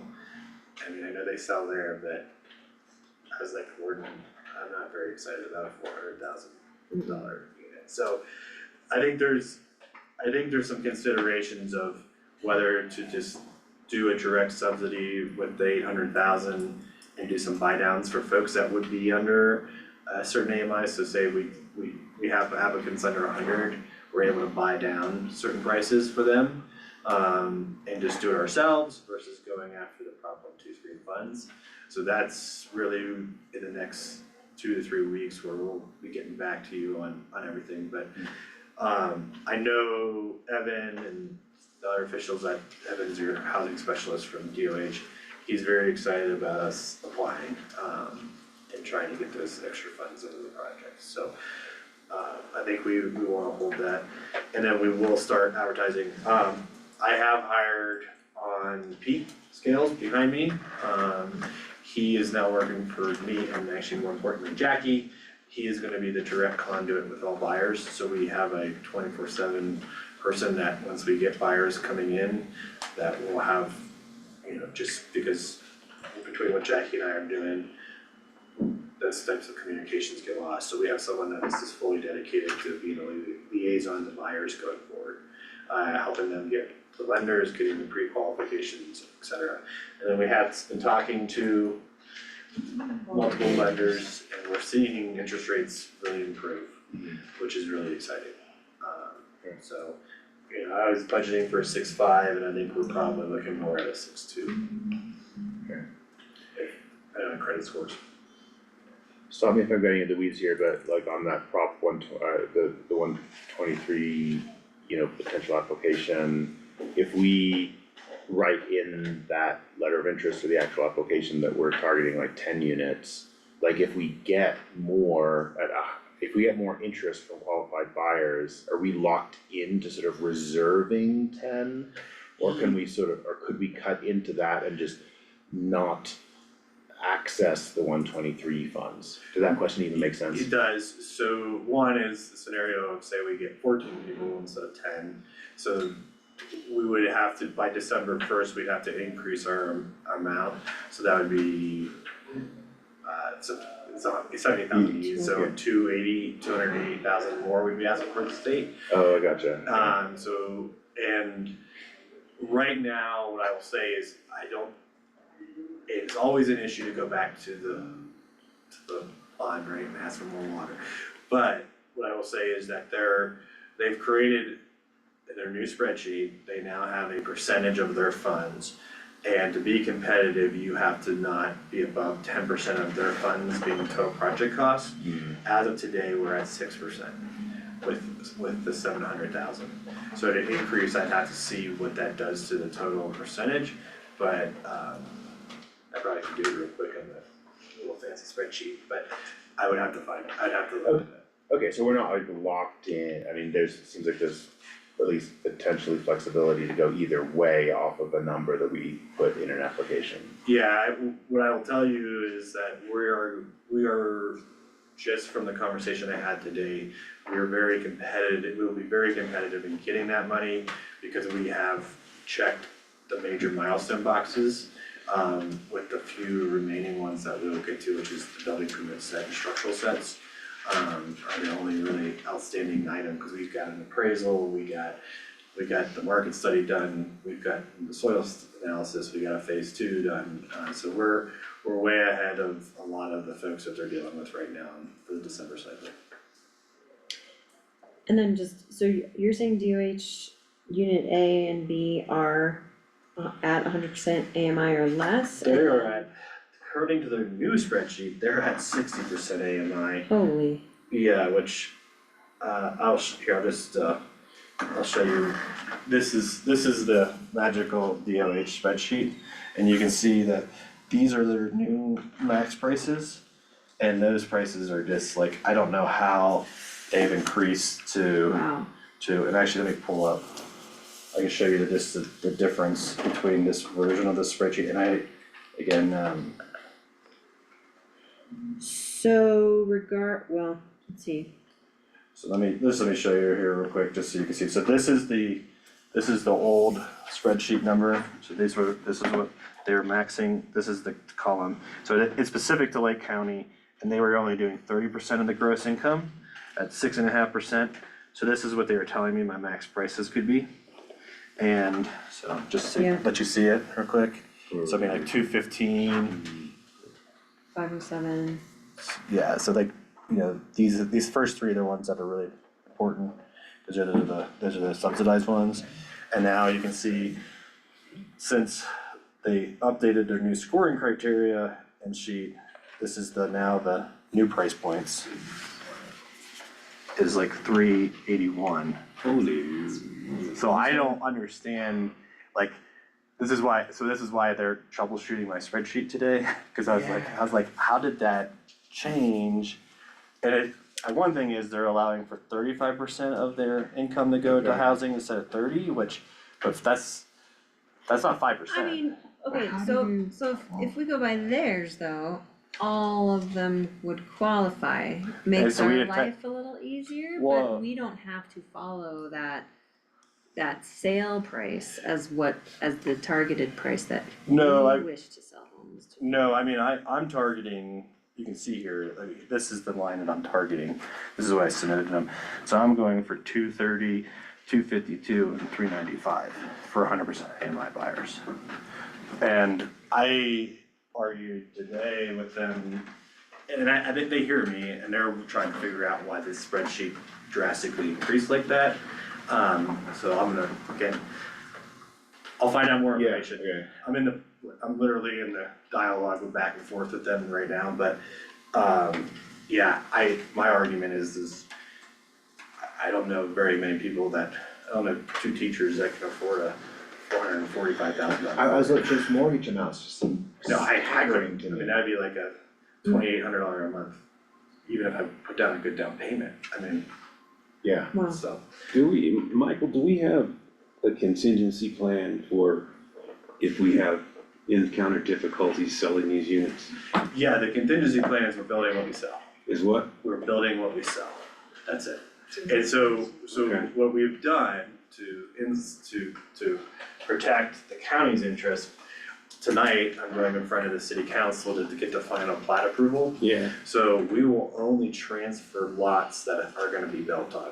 We will hold back any lots from Adam that we don't sell, and so we'll land bank those. So that's how I'm protecting us, and is that, we're only going to be transferring for the construction note. And then, because when you do a construction note, the bank's gonna lien those lots. So the second thing we're also be doing is transferring those with the deed restriction attached to the lot. So when they build, we have a deed restriction and we only transfer what we're building on. Okay. So, Yeah, I don't wanna end up like the Chafee Trust. no, I have never, I have never in my career built houses that were not under contract. Ever. I just don't do it. I don't.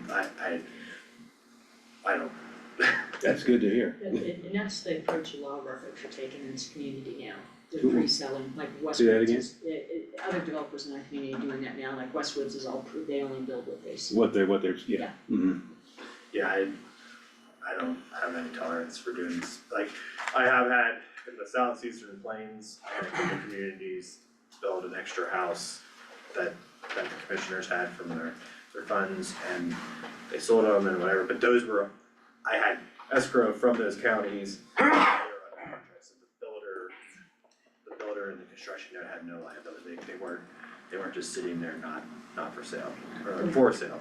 The one thing too is to try, the one thing that Westwoods did run into were the pre-solds and then things changed drastically with the interest rates and such, and all of a sudden the folks they'd sold to couldn't afford or couldn't qualify for the mortgages to cover them, and that's something we need to try to keep in mind as well. Yeah, and that's, so to that point, this is why it's kind of a moving, this whole discussion on where we need to get to before, by now, in between December is, there's different ways that we, being the county, can assist with this whole process. And that one option is to take the 800,000 and go to the bank and say, we will backfill up to 2 buyers in the event of, you know, if we don't sell them all, so say we sell 18 units and we don't have anybody, you know, any applicants waiting in the wings, the county could step in and say, we will guarantee that we will step up in the event of loss of two people moving out, and then you guys would buy those homes and use them in rentals and then sell them at a later date. That's one way we might backfill, so there's, or you guys might even just be a flat out purchaser of some units. So we really need to figure out how much interest there is before we can figure out what's the best way for the county to be there to backfill, to make the bank confident to build this project, so. So we do have some work to get to on that, and I think, you know, next week, we're at the point now where we're able to build the website and to advertise it. So I know, what I do know is that the price on this sheet is, and then I guess the one question I have is, I don't wanna make this assumption for the commissioners, but I'm making the assumption that you wanna spend the extra 7,000 per unit and get concrete driveways. I don't know how you did, is that, Is that not a city? it's not a requirement, but you think in the long run, And are we talking the driveways for like parking areas? so it'd be basically a parking space for each, the requirement is 1 parking space, so it'd be a concrete driveway for the parking spots in front of the units. Yeah, I still support that. It is also, I believe, includes even looking at a sidewalk on Third Street for that 7,000, so. Does it attach to any other sidewalk? I know.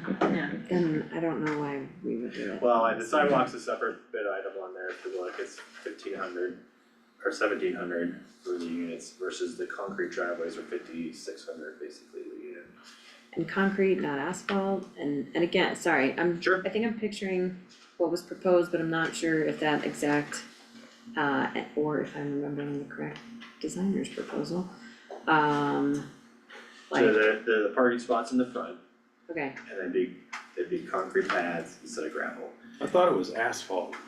They're bidding concrete.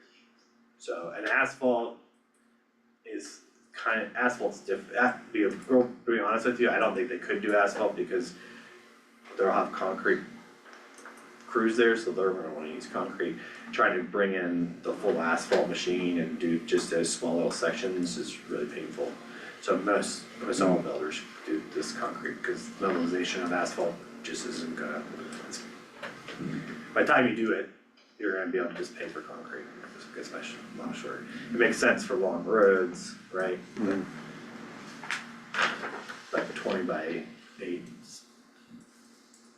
So. I haven't really looked in, I mean, I've never thought much about this question, like about, I mean, like road base versus concrete driveways, I mean, I guess I'm just trying to imagine, it seems like concrete driveways is more common in, I mean, does everyone have concrete driveways? I mean, okay, I know, Most people park on the street, Well, I think fair. or a lot of people park on Yeah. the street. The argument for it is one, at the end of the project, the unit is definitely an upgrade to the appearance of the units, I'll tell you that, cause I just did it in a project. I paid $400,000 for driveways in my last project. So it definitely adds to the appeal of the front of the house and to that, but the bigger piece is the long-term maintenance. And here, the big consideration is snow blowing. You know, you're throwing rocks versus you're not throwing rocks at the house that you just built. Cause if you get somebody who doesn't know how to operate a snow blower the first time, they're throwing rocks through the front of the window. oh, that's fair. I think it's a worthy investment, you know, I mean aesthetically and just practically and especially with the adverse weather we have here and, you know, I hate to see these ending up being a muddy, gravelly mess every spring and with potholes and all this other crap that goes along with that. You know, if we're gonna do it, let's do it right. So that cost is 129,000. Sorry. That the cost is about $7,000 a unit, is what it comes to. So the difference, if you Both look at the together. different, what I would pay attention to is the top numbers, the changes between the two sheets. So the one with the red on the bottom is the one without, and the one with is with. So that's where it really comes down to. That I wouldn't, you can, but it's different. There's a reason there's different prices, cause there's longer driveways for certain units and Oh, yeah, so the quantities, that's their big quantities versus like just look at the unit cost, cause we average it instead across the unit cost. you know, I was, I mean, I've always had a gravel driveway and it's been fine, but your last point about like throwing rocks with a snow blower, I've not had people that close. Well, your driveway's quarter mile Well, long. yeah, but previously in terms of like the States, you know, it was like a normal driveway, but you know, no one was in a snow blower throw distance of my driveway, so when I did exactly what you said and chunked up some ice chunks or gravel bits, I damaged my own cars, not someone else's. Okay, so we will tell them that we're gonna keep that in there, and so we'll run with this sheet. And so then my last question that, What about the hardscapes, the sidewalk, curb and gutter? let us do the drainage plan, and then we'll make the call on whether or not to do the sidewalks. Okay. The argument was made that there is a lot of foot traffic on Third Street, because it's right next to the school. And that's why there was a consideration of that. The planning commission did not make it a condition of approval. They said they would like to see it, so we have it in here. So my last question, I think to allow us to proceed, is what I would like to do is based on the fact that we know we have $800,000 budgeted for the either going after the Prop 123 or what you currently have cited for this, is I would like to basically advertise these units that if they're 100% AMI or less, that we would basically discount these prices by $50,000. So we'd either be a direct subsidy of the county's money or it'd be the Prop 123. But I think it goes a long way to attracting buyers on that sales price.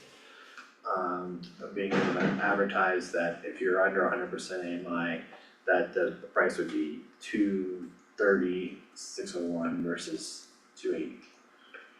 And that's kind of a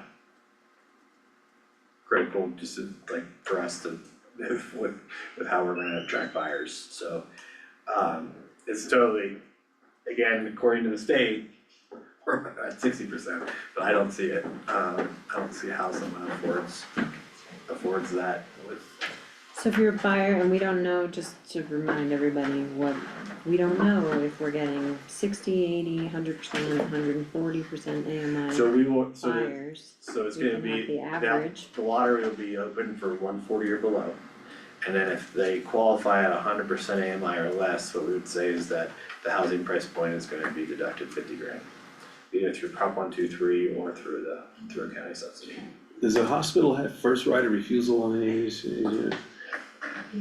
They haven't done one. Well, Yeah, we'll be, the school district does this one. so we'll be going to their employees first. And how many units do they have?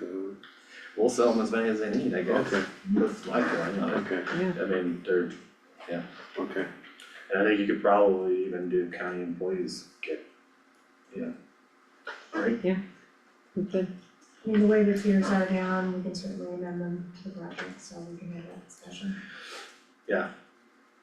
I think you can do a first right of refusal and do the initial lottery, do a first lottery of hospital district, school district and county employees. And then do Yeah, a second I one. like that idea, yeah, yeah. We'll talk about that. Sorry, Michael, I don't disagree with the concept or theory behind that, but at 100% AMI, I don't remember what, and I realize we are not in agreement with what the state is saying necessarily, is that, so what is 100% AMI? Well, so I'm gonna go off the old. Because I was just thinking, looking at these numbers, I was like, oh, maybe unit A and B are great for 100% AMI. Well, I'm gonna go off the old numbers. The Yeah, old number for 100% AMI was 284. And let me change this real quick, and yes, 284. okay, So we would be below that for both those two units, and then for the bigger unit, the well, we price, would be below it if we subsidized it the other, yeah, but we are currently below it with the unit A. we would be below it for unit As and Bs. Unit C, we would have to get down to 330 to be at 100% AMI. So we have quite a ways to go, we have $110,000 to get to that. So if we have buyers, but again, this is, well, they do 1.5 people per bedroom, so. What is, yes. What's the number for, the old number for unit B? That's the old number, 330. That is 330? The old number, state's old number at 30% of the gross, at the gross would be 330, and then that's For at B or C? C. Yeah, okay. And actually, let me do one other thing, that's at a 6.5% interest rate. I am gonna adjust this to 6.2 real quick. See how much closer we get. 341 would be at a 6.2%. So, but What about unit B? What's the unit old B number? at a 6.2 jumps up to 290. And those are the old numbers, Those are the old numbers. yeah. So do you think, do you think that at 100% or below 100%? What I would say is that if you have 100% AMI buyer who wants to do the 2-story unit, and they're coming to they're gonna have to come to C, unit C. yeah, I feel like we'll have to subsidize C regardless. Yeah, but Somehow. if we drop C to 392.77, right? Which would be the 50 grand, that a 100% AMI buyer would still be, you would be looking at somebody coming to the table with almost 60 grand in down payment to make that work, and to be honest with you, you'd need almost 100 grand. Cause you'd wanna be Yeah. at 300. Well, I guess what I'm trying to ask is, you're saying if you're, I don't know that I wonder if what you're saying to offer is not exactly what, like, if you're 100% or less, we'll subsidize your house by 50 grand. Are you saying that as far as our like formula and calculations and budget?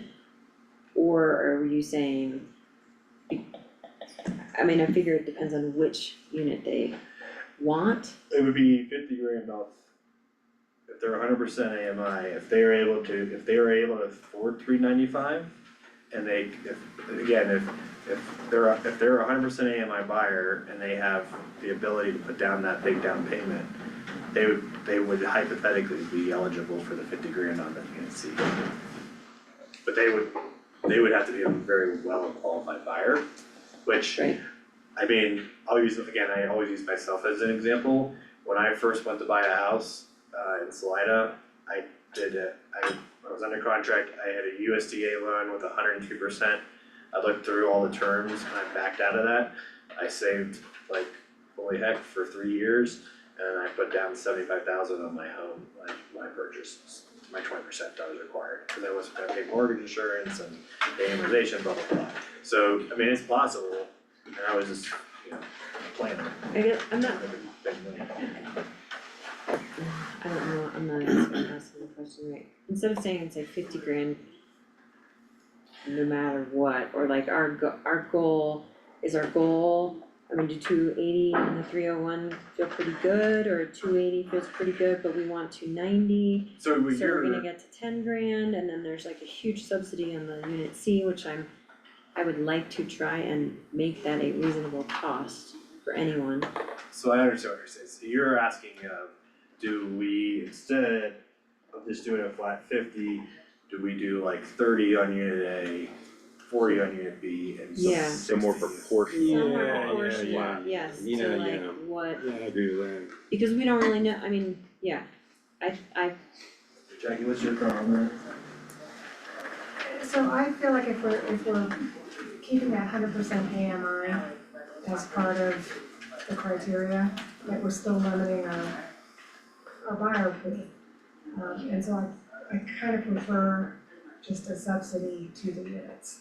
Can you say that again, Jackie? I'm sorry. Yeah, so what Michael's proposing, instead of taking, I mean, I feel like we're doing the same thing the state's doing. I don't really understand how it's different.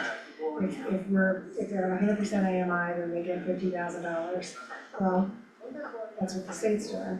My whole reason for not loving Prop 123 money is that it limits us to that 100% AMI. And I'd love not to be limited to that and just subsidize the units. But you have done this, I have never done this. Well, I think where I'm at is that if you do it for the buyers that are at that price point, I mean, what I would say is that if you're at 140, the 280 price point, that's a, well, and actually it's really more 301. That's really actually the real price, because that's what most people really want. That 301 price is pretty competitive. Mm-hmm.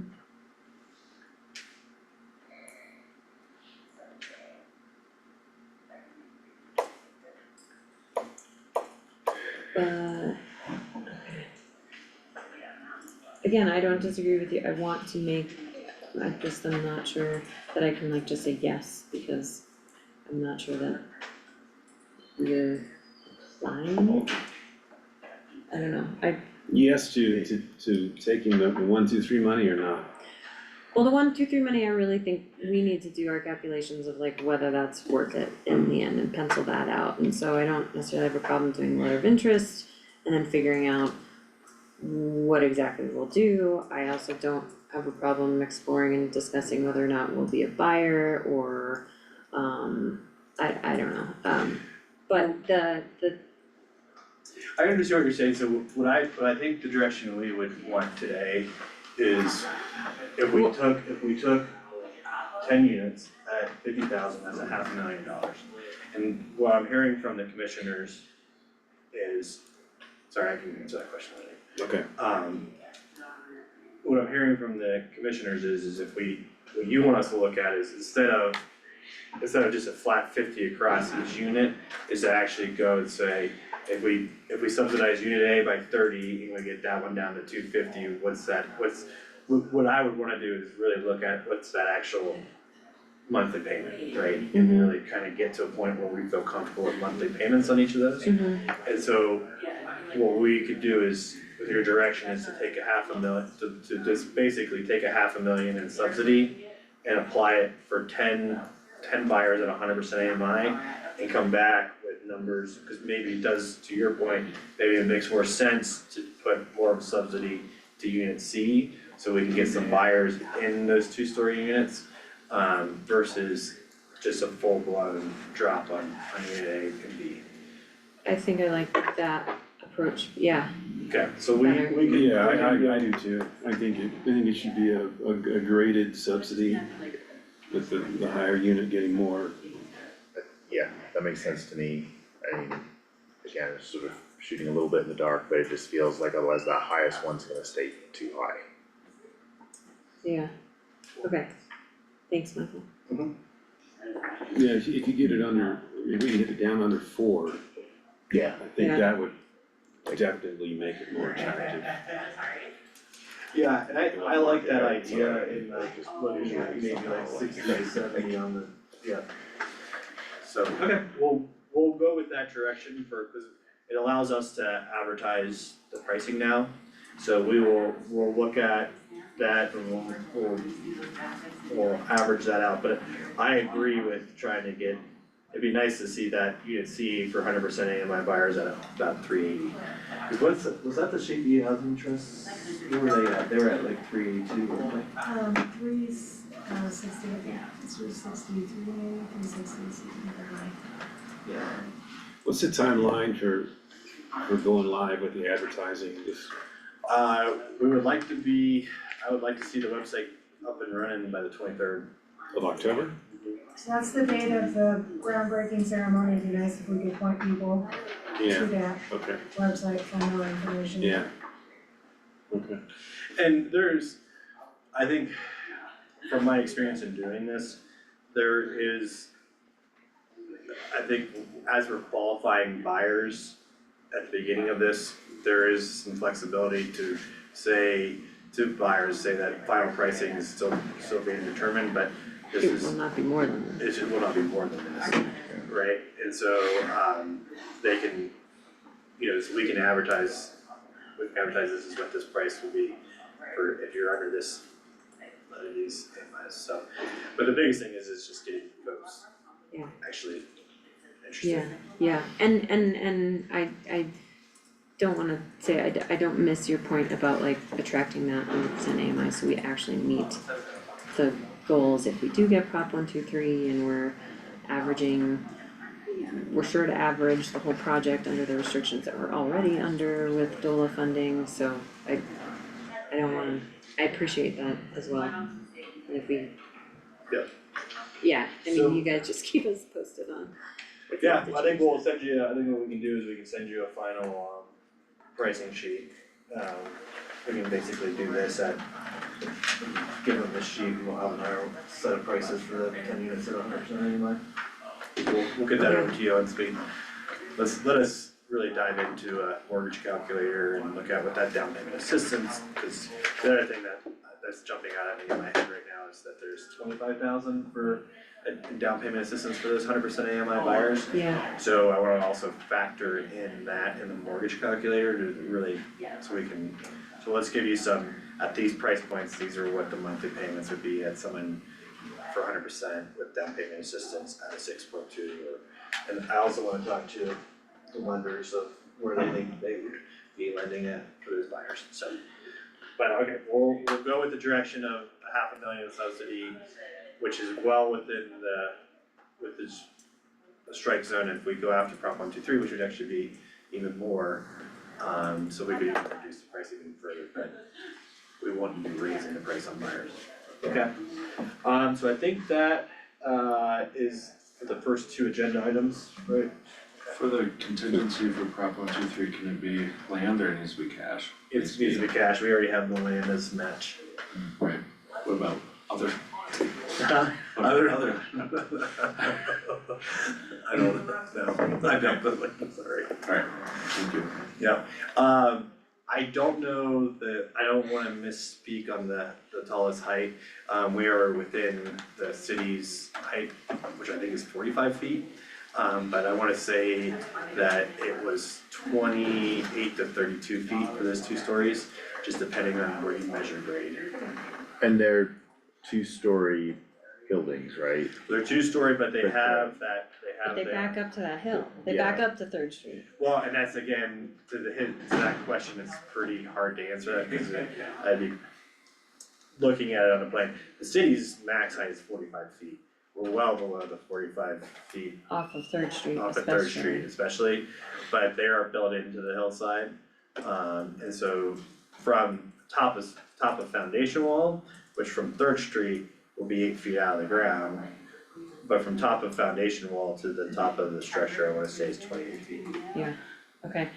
The other thing I just, like requiring curb and gutter on, if they're actually saying Third Street, that would, or when we have these conversations, I think let's not, like Third Street is not the street that sweeps in front of the units. It is the street that goes up the back of the units, and the driveways would be on Dugan, Marshall Dugan. No, they're on Third Street.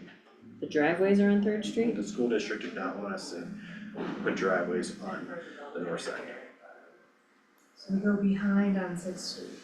So Sixth Street is the ones that are behind. Okay, but the front of the units, on Third Street are facing south, correct? Let me just pull up the, So it's not Third Street, Cause otherwise they'd be still facing the hill. right? I'm just making sure I'm, yeah, here, I got the, I don't know why I have this little cute picture of dogs that pops up when the driveways are So if I on, need to keep pictures. So that's what they look like on Third.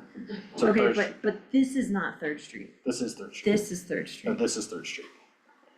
That's Third. So this is Third, So Third and then and it slopes Dugan, up. Dugan is the, Is Dugan the one that Peels goes off to the towards the right? Forest Service. It's like the one that sweeps around, So I don't know, I've never heard of Dugan. Sorry. I think it's also called Oro, is that also called Oro Drive? It's where, so going straight towards the high school is Third, the one that goes this way, the Y, that's Marshall Dugan. Oh, yeah, so we don't have frontage on that. The property continues up Third, not to the left. I'm sorry, I said, here, I pulled that.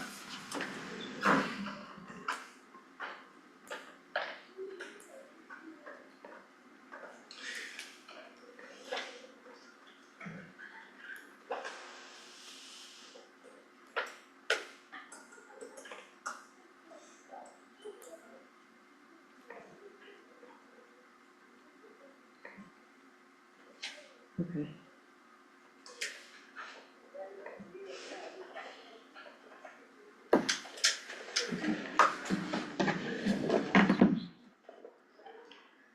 For some reason okay.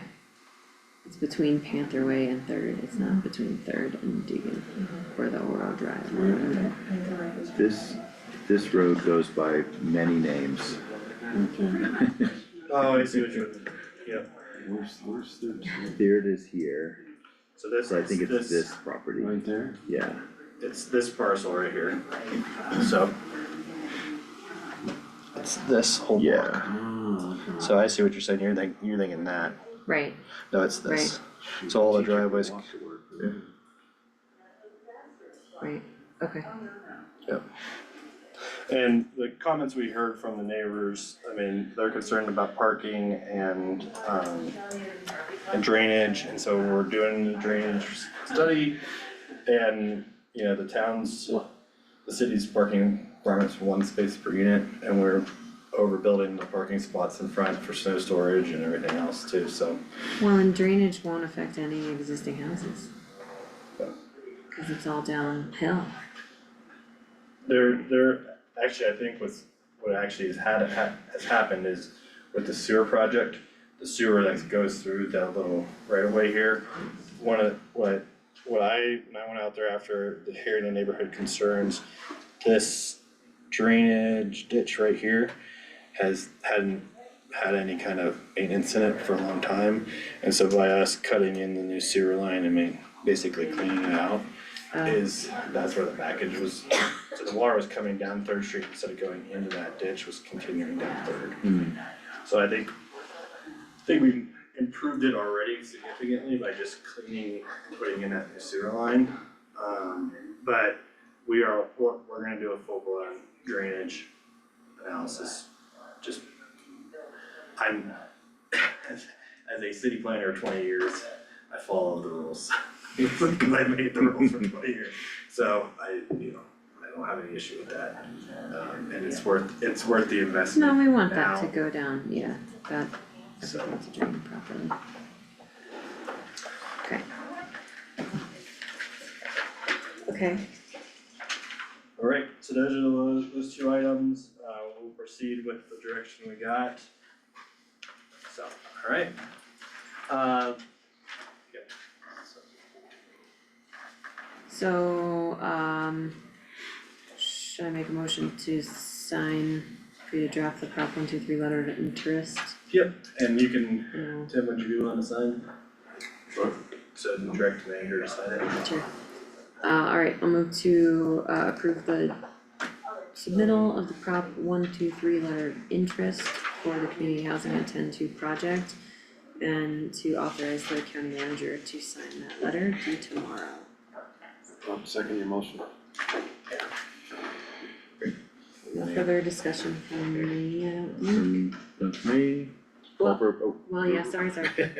I would love either in a work session or something, squeezing more conversations in between now and the Prop 123 deadline. I would be willing to do that, and I think it's really important for us to kind of tie down what our budget really looks like for the project. So, What I would suggest is that we look at the calendar, because we also have the upcoming, tomorrow we will have submittals for Harrison.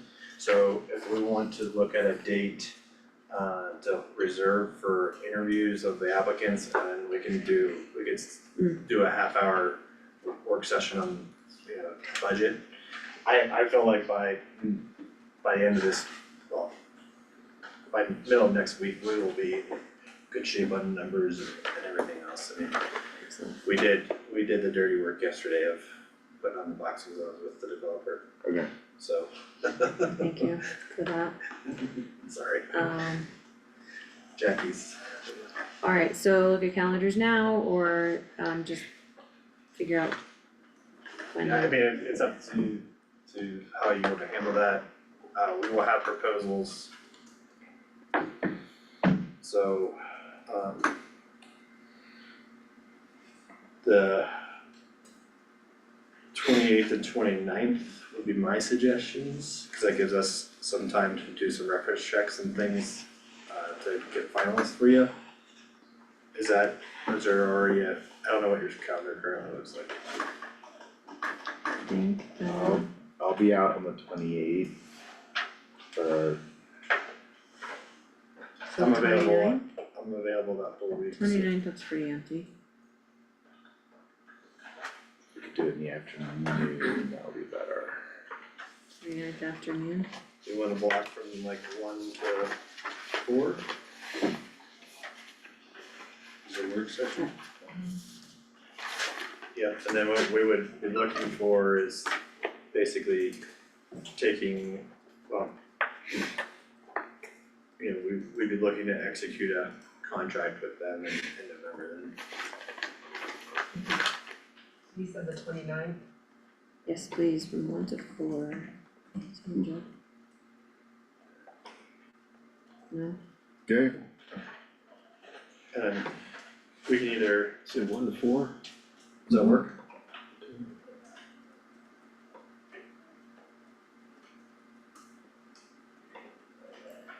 Fantastic.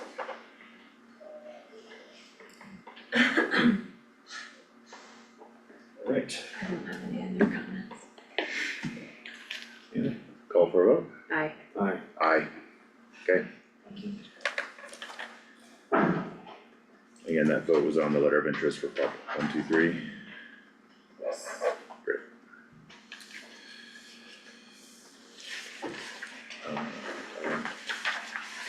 I'd like to take a quick, couple minute break, just to refresh Bio break. water and stuff.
And that was, so we did 4 and 5. Correct. So on 6, discussion consideration to update MY Rural Planners scope of work for the community housing project at 10,200 feet. So in your packet, you have an amended housing liaison scope of work for Michael. We love Michael, we can't lose Michael, we need Michael. This project has changed his scope of work dramatically because of the remediation, we ended up having to move forward with getting the developer earlier than anticipated. And so we're outside of his scope of work, and we know that other things are coming down in our very near future with the building of the units and other affordable housing projects and things like that. So we would like to have you consider this amended scope of work to be effective today, and that it would go all the way through December 31st of 2026. And so the reason, so one other quick thing on that. So the state with the planning capacity grant that you received, allows, because I did your IHOP and I've done other work for you, they're not requiring additional new RFPs to continue keeping your housing person on. So my goal with my new scope of work is to bill within the grants. So you have 2 grants, so bill out through the incentive grant, through the project, through the end of February.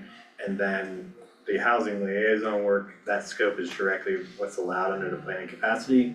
But one of the big things that I think will be kind of the next step looking forward into the 2025 timeframe, 2026, is taking the Harrison master plan to, to the next steps of actually trying to get that developed.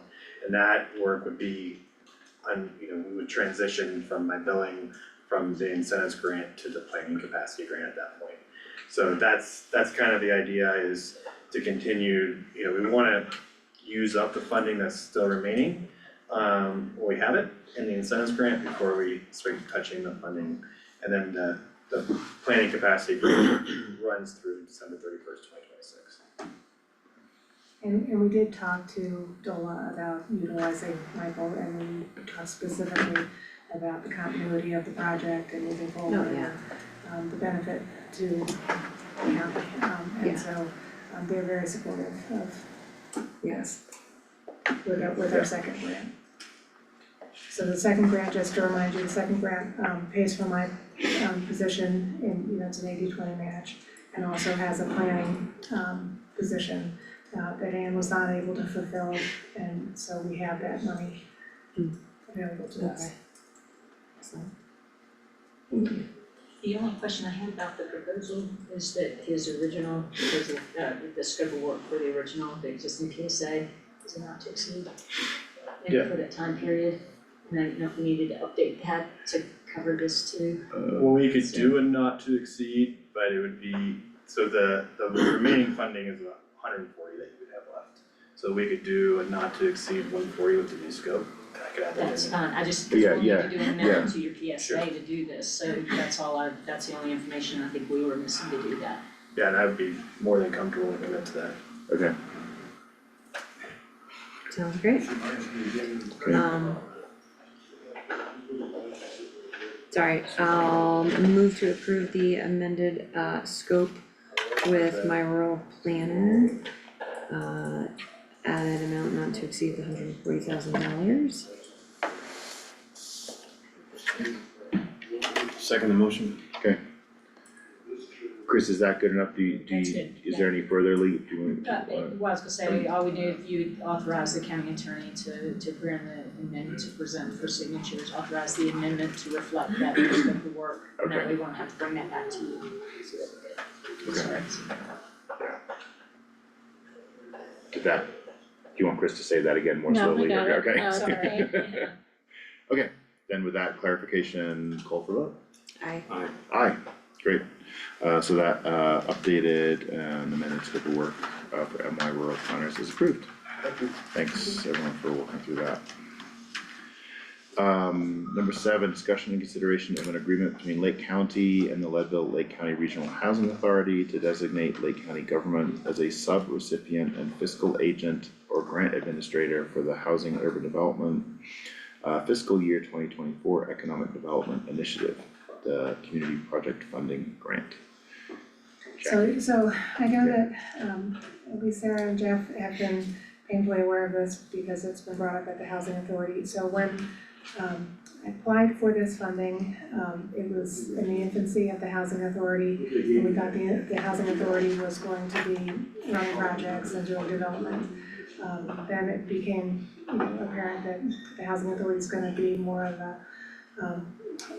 helping folks as a clearinghouse of information and other services that are available and projects that may be on the horizon or might be happening, or lotteries and things like that, and not actually running the development. So what we'd like to do, and Chris looked into this, my initial intent was to change the grantee of the award to the county, and that was problematic.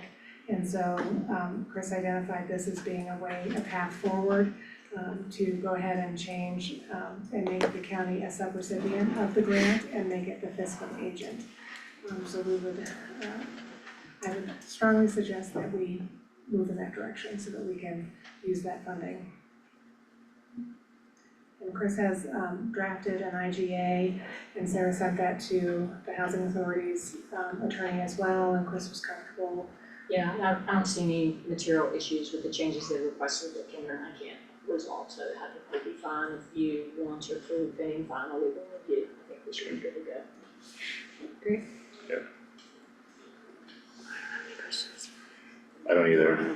Okay, we're good for a motion? I'll make a motion to approve the agreement between Lake County and the Leadville Lake County Regional Housing Authority to designate Lake County government as a sub-recipient and fiscal agent / grant administrator for the housing and urban development. Fiscal year 2024 Economic Development Initiative, a community project funding grant. Should we say the IGA, or just the agreement, because it is formally an IGA, right? Okay, So just amend that to include. Just a clarification, Yeah. it's IGA, not just agreement. where is it? It doesn't say it in there, Oh, Well, it so says, you're not, it says agreement, you're right, so it should be so and an IGA between Lake County and the Yeah. land and, with a capital A, not a. great, right. sounds great. Nothing further from me. Second. Oh, second, Okay, call for a vote? Aye. aye. Aye, great, that IGA, oh, Shoot, oh. we didn't do pending, did you say pending final legal review? No, who's, We didn't say pending final legal review, okay, so can we amend that? amend the motion, add pending final legal review. I'll second that amendment and vote on that revision. Yes. Yeah. Aye. Aye, okay, Aye. so that revision to include pending legal review as discussed, is also approved. Thank Thanks you. for catching that, yeah. Okay, number 8, discussion and consideration of a professional services agreement with Stephanie Farrell, sorry. Of Left Hand Management LLC for a Medicaid enrollment contractor for establishing Lake County Department of Human Services as a Medicaid enrolled behavioral health agency. Can you guys hear me back there? Yes. Second. Okay, yeah, so this is our second HICPUF grant for this fiscal year. And this is part of our work under the Vulnerable Adult Program that we're doing. So half of the grant funding goes towards casework for vulnerable adult population, and the other half is going towards finding a contractor to help us become Medicaid enrolled, so that we can be a Medicaid enrolled behavioral health provider for our community. So we have worked with Stephanie Farrell before in other HICPUF grants. She does a lot of work in counties across Colorado, so she has that expertise. We put the RFP out there, and we only got 2 proposals. Stephanie's was amazing. She also came in $20,000 less than the budget cap.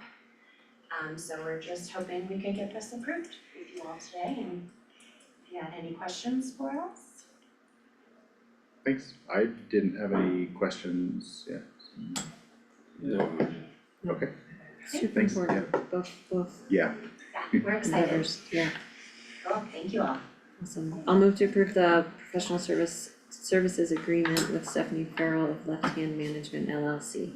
Medicaid enrollment contractor, for a Medicaid enrollment contractor for establishing Lake County Department of Human Services as a Medicaid enrolled behavioral health agency, but also for work with the vulnerable adult program. second the motion? we're pretty Yes. straightforward, so call for a vote. Aye. Aye, great. So that PSA with Left Hand Management LLC is approved, thanks. Thank you. Okay, number 9, discussion and consideration of a PSA with Shape Architecture Studio LLC for the design and pre-construction of the coroner's facility. I'll read that one.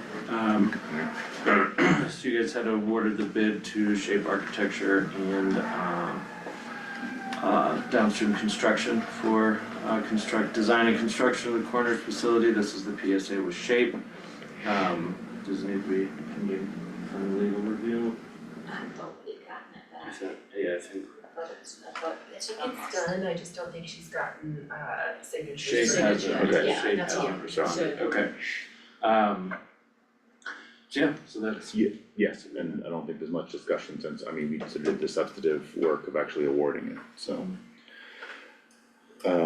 Look for a motion to approve that PSA with Shape Architecture Studio LLC for the design and pre-construction of the coroner's facility. I think we're on number So moved. 9. Yeah, yeah, second. Great. Call for a vote? Aye. Aye. Great, that PSA with Shape Architecture is approved, thanks for moving that along. That is, I mean, that's great, just to get the idea that we will have a proper coroner's facility is fantastic. Discussion, agenda item number 10, discussion and consideration of a PSA with Westwater Research LLC for water evaluation in an amount not to exceed 25,000. Price. Thank you.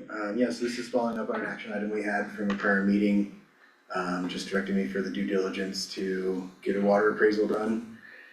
We've worked with our engineer, who actually was a former consulting engineer for a water rights appraisal firm, and they're really hard to find, to his knowledge, just because it's so highly specialized. This is the firm that we can rely on for this work, so we are bringing this in under the sole supplier policy. Okay.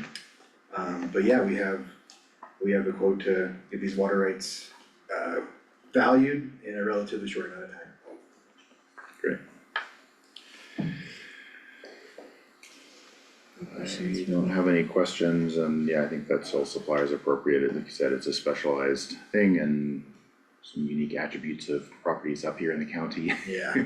So, yeah, not an easy service to source, so. And what's the timeframe we think that might, is it? They're thinking 8 to 12 weeks after we approve this. Okay, So pretty quick, especially compared to the other appraisals, like conservation appraisal and land appraisal are a little bit further out, it sounds like, on timeline. Okay. But this one's much more of a desk exercise, so a couple months.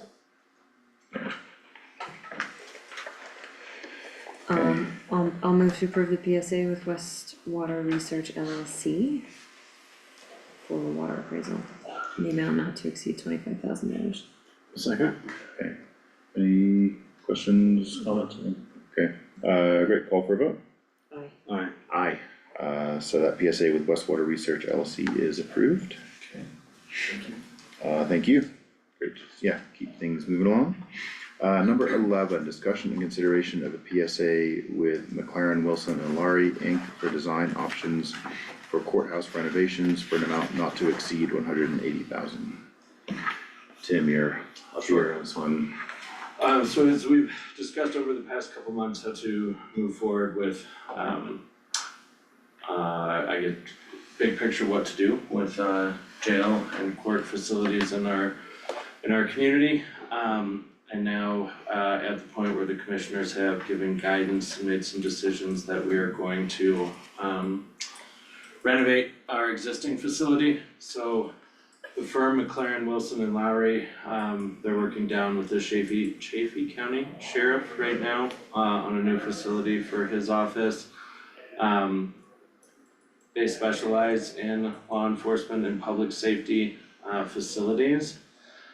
Also, their approach is a little more unique in actually what we help, which I think Commissioner Fiedler and I understand are pitfalls in the process of such a massive capital campaign, but they get us through to schematic design. So, they will come, they will meet with all the stakeholders, evaluate the building, they'll have all of the information from previous studies and things done on the building. From there, they come up with the schematic design of what things could look like. And then they draft the RFP for the architect of record, and then along with the owner's rep, they actually help manage the architect, so there's no surprises, there's not like giant cost escalations, like that is the part of the guarantee of their scope of work. So would like to move forward with that, and then once this is done, I think in his, in the schedule, let's see, we can set up some virtual meetings with, commissioners and the firm. Sorry, my Wi-Fi always goes up, but we can set those up, but in, his, a virtual kickoff meeting the week of November 4th, getting all the data, all of that, scheduling of the on-site, interviews, that'll happen in November. Conduct on-site interviews will be the first week of December. And then, so that'll be, from the board, our friends upstairs, sheriff, really the key folks, the key areas of this building that it's targeting. And we'll go from there, and then, by the end of, January of 25, we'll have the pre-design program and initial plan done.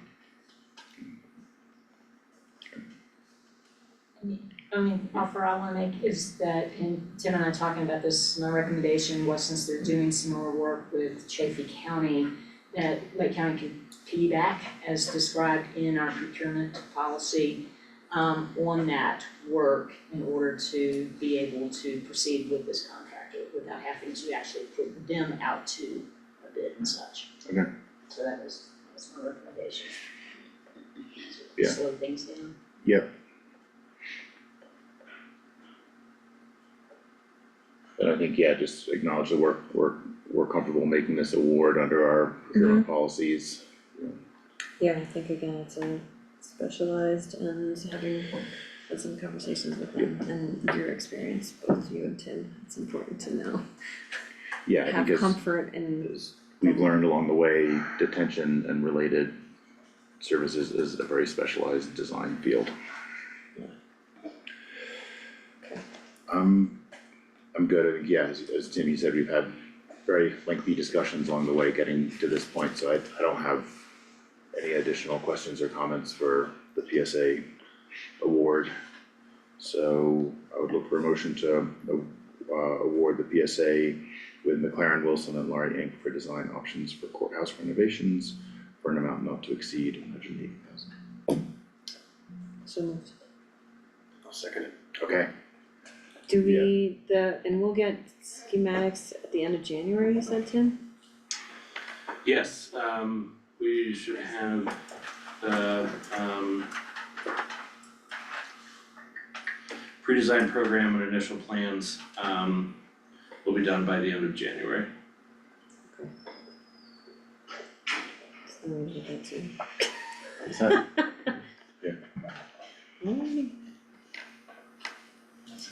Alright, And that also includes the pricing for everything, so. okay.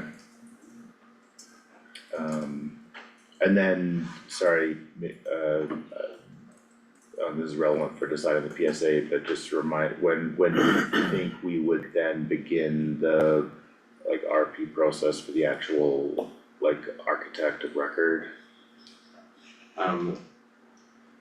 Like after that, so we have this, a clear Yeah. scope, Yeah, that's yeah, what, yeah, yeah, it's just to okay, get to that just- point, so it Yeah. kinda expedites. so yeah, so yeah, we have a clear scope, yeah, Clear scope, clear design basically, and then from there, and then, so, in January, work with FCI on that pricing piece, getting all that, and an RFP for the architect of record.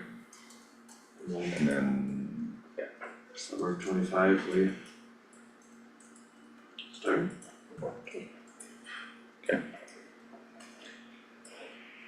any other, Nothing finished. okay, call for a vote. Aye. Aye, okay, that PSA with McLaren, Wilson and Lowry Inc. Is approved. Great, thank you everyone. Number 12, discussion and consideration to draft a resolution to create the Desiree Padilla Scholarship Fund through the Lake County Community Fund. Tim or Lauren, yeah, So Desiree Padilla, she was a former Lake County employee with the Department of Human Services. She passed away over Labor Day weekend tragically.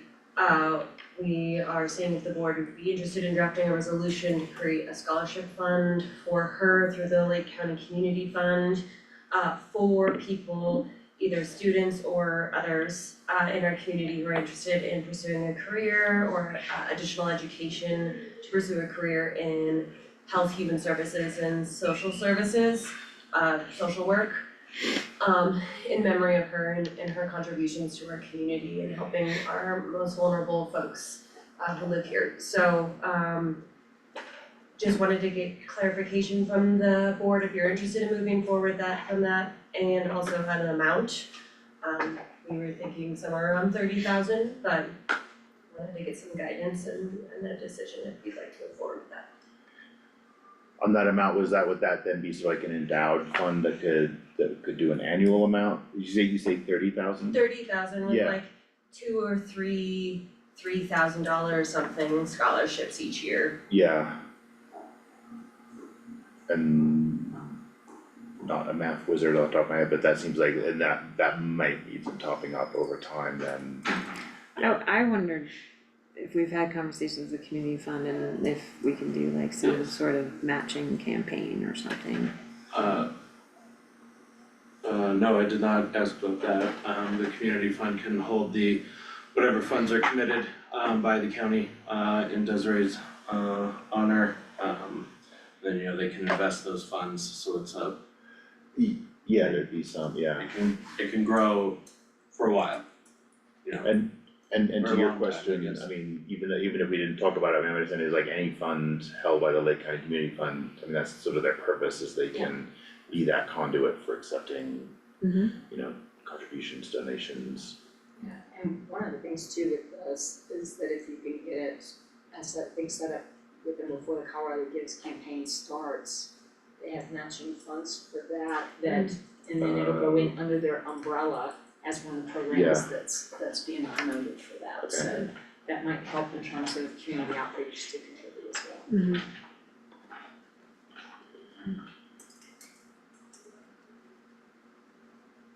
I mean, I appreciate you throwing that number sounds about right to me in that, rather than having to do like, subject to annual appropriations kind of set up, just to have some, I don't know, principle's the right word, but, some actual fund in there. Yeah. Sounds about right, yeah. But I think that focus sounds right, I mean, we'd had some kind of one-on-one or offline discussions about some other ideas, but I think that focus sounds good to me, and I think, is he nodding? Cool. Thank you. Really like that. Yeah. Thank you for Yeah, presenting it. yes, I think this is just a guidance outcome, so I think that's good, and Chris, good point about, the timing, if we can make that work. For Colorado Gives Day. Are we, sorry, I was just thinking of like, are we awarding this to Lake County folks? Or anyone in our region? I've not thought that I was far. thinking Lake County. Okay, I guess that's interesting, yeah, but yeah, is it for folks necessarily graduating from Lake County High School or just sort of like I mean, cause it could be, I think you mentioned it could be like a resident who's returning for some accreditation or training. A CMC student. Yeah, who's yeah. doing some base work. Yeah, I mean, we have a lot of folks who actually work at DHS, they're in their 30s, 40s, that are wanting to go back to school. Yeah. To be able to further themselves and their families and get better financial independence. So I think not limiting it just to high school kind of graduates, but all yeah, folks. Yeah, I agree, maybe just, yeah, think about what that eligibility exact language is. excellent. Okay. Yes, please, thank Yeah. you. Okay, I think that's good, yeah, so that's good, guidance If you're- discussion of, Yeah, if you're gonna broaden the scope beyond high school students, I would suggest that you have, you know, some safeguards in there about some level of commitment to working for the county. You know, maybe some kind of tenure requirement or something like that. Does it need to be for the county if they're interested in being like a social worker for the school or Sol Vista, or are you thinking Maybe it should within be Lake County. within, okay, within the Instead of, instead of. Yeah, I just, you know, I just would like to see this go to somebody that has a commitment to serving the community and not just. the community, not work for Lake County government. Right, yeah, Okay. yeah, just so that there's, I mean, there's some evidence, objective evidence that they have a commitment to the community and they're not just gonna take the money and split. Totally. Got Yeah. it. Thank you. But I think, I mean, just Better from term. yeah, no, and we wrestle with that, like with, I mean, sometimes with like post certification or, you know, fire Right. training, like, you know, or like retention bonuses or whatever, but and I think you can get like really hard to write, like, I mean, like any kind of clawback provision is like super hard to write, I don't think we wanna go You're- that far. but No, that would you know, be a- yeah, no. That'll be a Yeah, criteria of award, yeah. some expression of intent, yeah. No problem. Thank you. It's Yeah. good feedback. Nice. Okay, good to move on to 13. Discussion and consideration of the adoption of Federal Transit Authority transit policies, and Tim, you said this was gonna be more discussion Yes, than an actual yeah, so we're, decision for today. we're not ready for adoption. So basically, so as you're aware, local transit has launched, and there are certain requirements, you know, to take future FTA funding that the county needs to do and to adopt. So we have all of these things in the Downtowner LLC contract. But if we wanna go for future FTA funding to continue transit operations, we need these in place. So just wanna make that clear that we have these covered in their contract, right? They're bound to operate by these and they attested to these during the RFP. But just, you know, for going forward, what we need to update. So basically there are a couple things, which is the American with Disabilities Act policies and procedures. The FTA has this all written out. Transit. Federal Transit Authority. That's what I thought, Yes, okay. yep. So basically, you know, as we establish operating and service guidelines and procedures for, you know, for transit, they need to fall in line with ADA requirements, which we have done, and it lists out different definitions of the kind of transit that's operated, and we fall in the deviated fixed route, so we meet our requirements under that, and to provide quality transportation services without discrimination to all persons, including individuals with disabilities. There's also Lake County an ADA complaint form. We actually have one already on our website for the senior center for that. We just, I mean, we can revamp it and update it as we build out the transit page on our website, just ensuring that that's there, so if folks have an ADA complaint, they can easily find the form and fill that out. We've already done this, but we need to do this for FTA, Lake County Equal Opportunity Employer Statement. We do have an equal opportunity statement within our job postings and within our employee handbook, which is available publicly. That was also for downtown, they have to have that as well in terms of hiring for this. Lake County Title VI plan, so Title VI of the Civil Rights Act of 1964 prohibits discrimination on the basis of race, color, and national origin in programs and activities receiving federal financial assistance. I was basically saying that Lake County operates with the intent of Title VI, and we do those things. That already impacts a lot of our programs, public health, seniors, human services, a lot of those things, so it's already within us, but we do, as we're adding this new service, we need to add that. The next one is a statement on disadvantaged business enterprises. So this impacts our purchasing and procurement policy, which Chris and I discovered we have some other edits we need to make to that. But basically, we need to update our procurement and contracting policy to, state that, we're not going to discriminate on the basis of race, color, national origin, or sex with the award of any contracts funded in whole or in part with U.S. Department of Transportation funds. And it is our policy to ensure that disadvantaged business enterprises, as defined in CFR Part 26, have an equal opportunity to receive and participate in DOC assisted contracts. So we already do meet this requirement, so when we do things with CDOT and with this kind of funding, they put it out to a DBE, disadvantaged business enterprises, kind of RFP list, similar to what we do with BidNet. So, we meet that, but we just need to state that if we're gonna accept, future funding, we're gonna continue that. The last one is Lake County Drug and Alcohol Policy for Transit Services Operations. So this is essentially the same as what we do for the road and bridge crew and other sensitive positions that need drug and alcohol testing, pre-hire, randoms during hire, that kind of stuff. So we have that policy in place, we just need to make one that's specific for transit. And Downtown also has that in their contract. So I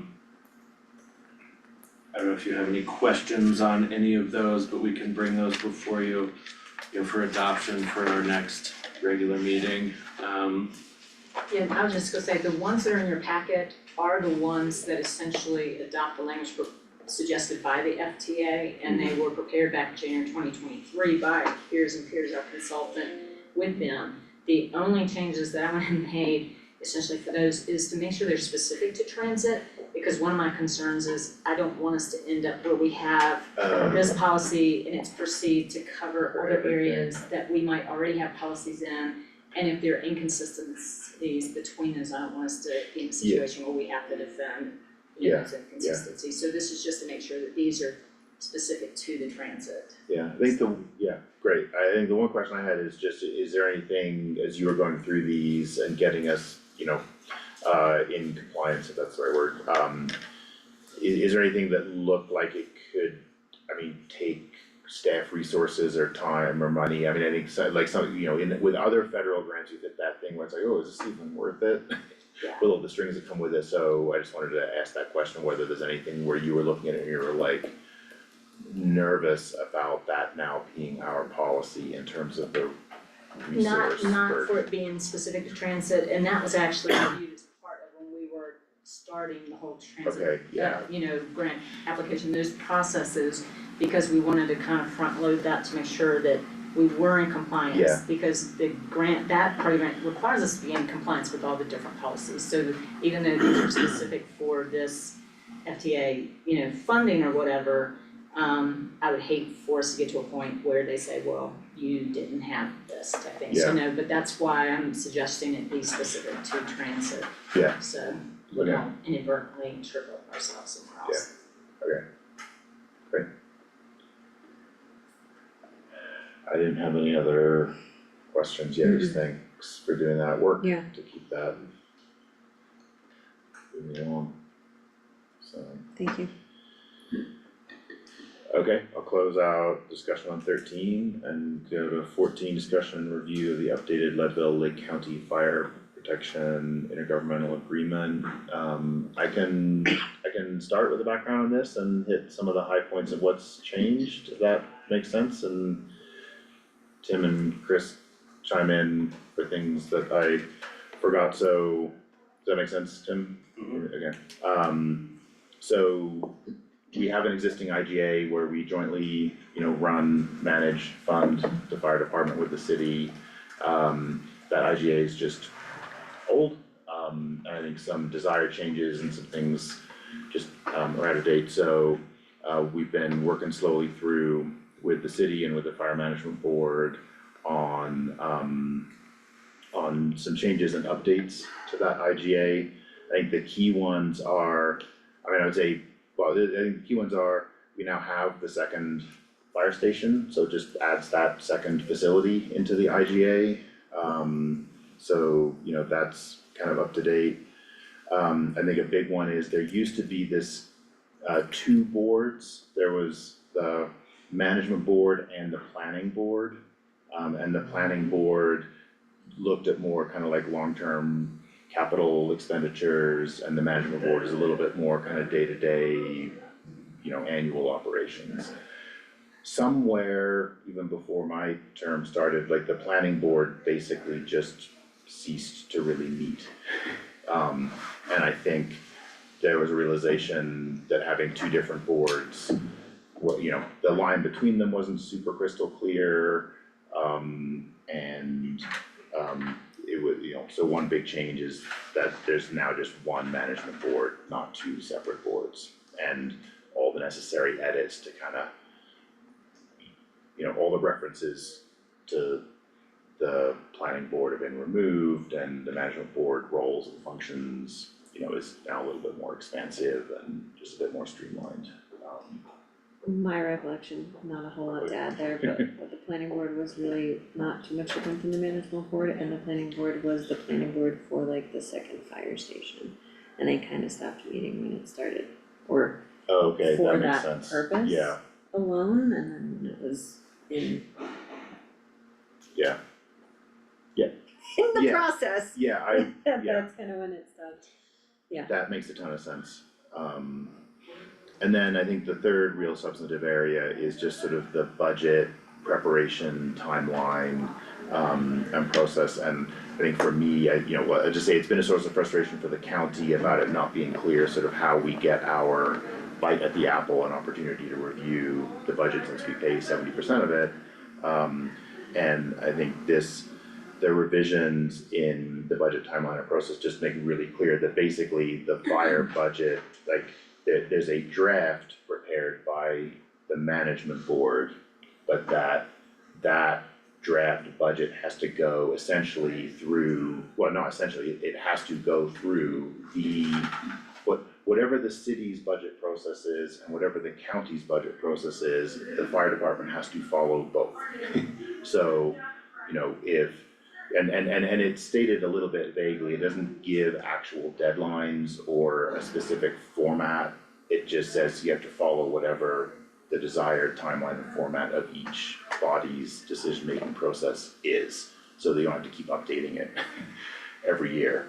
And I think just operationally, that just means that the fire department has to begin, meeting, whatever timetable Tim sets out and the finance department sets out, and whatever sort of desired PowerPoint presentation or, roll-up of financial information, we have to get it in that order, and we have to get it in a time frame that allows us to review it and approve it, which I think addresses a lot of our kind of procedural frustrations over the years. So those to my mind, and then I'll say, there's like a whole bucket of just sort of like cleaning up language so that it's kind of current. But I think again, recognizing the Southern Fire Station is now operational, merging the planning and management boards and just tidying up the language so that there's no inconsistency, and then aligning the budget process and approvals with the county desires really is what has changed? Tim, Chris, anyone, what did I forget? Those are big things, Chris cleaned up statutory language, Yeah. code, we've, it's not in the IGA, but you know, we've made it clear to, you know, the city, or so they think the city understands, right, when there is one commissioner and the manager at the fire management board meeting, and we come back to the full board, and the other two commissioners have 40 questions, it's within the purview of the commissioners to call a work session. So it might not be, you know, like perfect or things like that, but I think that kind of did start to click at the city of like, oh yeah, you have to explain all these things to the other board members who are more engaged, not engaged, how to get those things across, or have questions, you know, that we're on a different subject, right, that wasn't brought up at the fire management board, so I think we've done.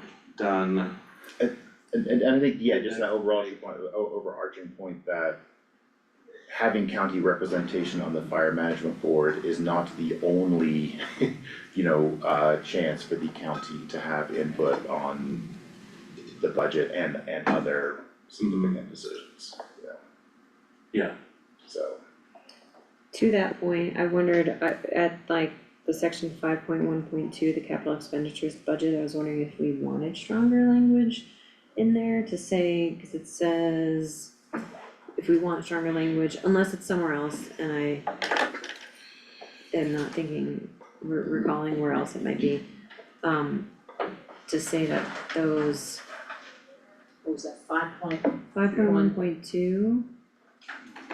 So, The capital capital expenditures expenditures budget, prepared and updated at least annually by the fire chief and management board.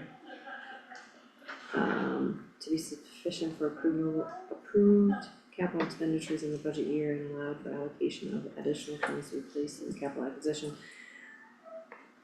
That was just making me think, like, those are big things that need to go back to the Board of Commissioners, that should go back to the city council, right? So we've discussed that Okay. ad nauseam.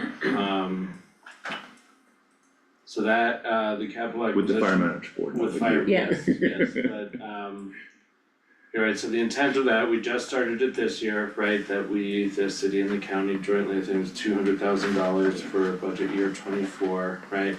To actually to start to build up that fund. And then how are decisions made for that fund has been a challenge on that, cause the fire reserve fund for that, where they go out on deployments and some of the stuff for the reserves, right, that's can be used for capital acquisitions as well. I don't think we really set up any parameters for the capital acquisition fund, or for how to use it, when to use it, all of that, does it need to hit a certain threshold, Yeah, those kind of things, so. okay.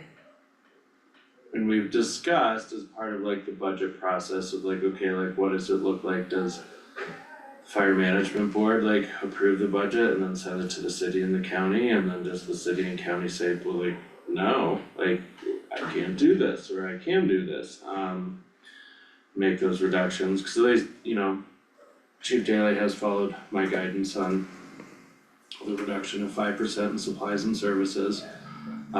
But the fire management board, right, I think wants to see that the next engineer or something like that, like mid command level position, I can't remember, on those things, so right, so like my guidance of like no new FTE and a 5% reduction, like he can be one of those, what about the other one? So some of those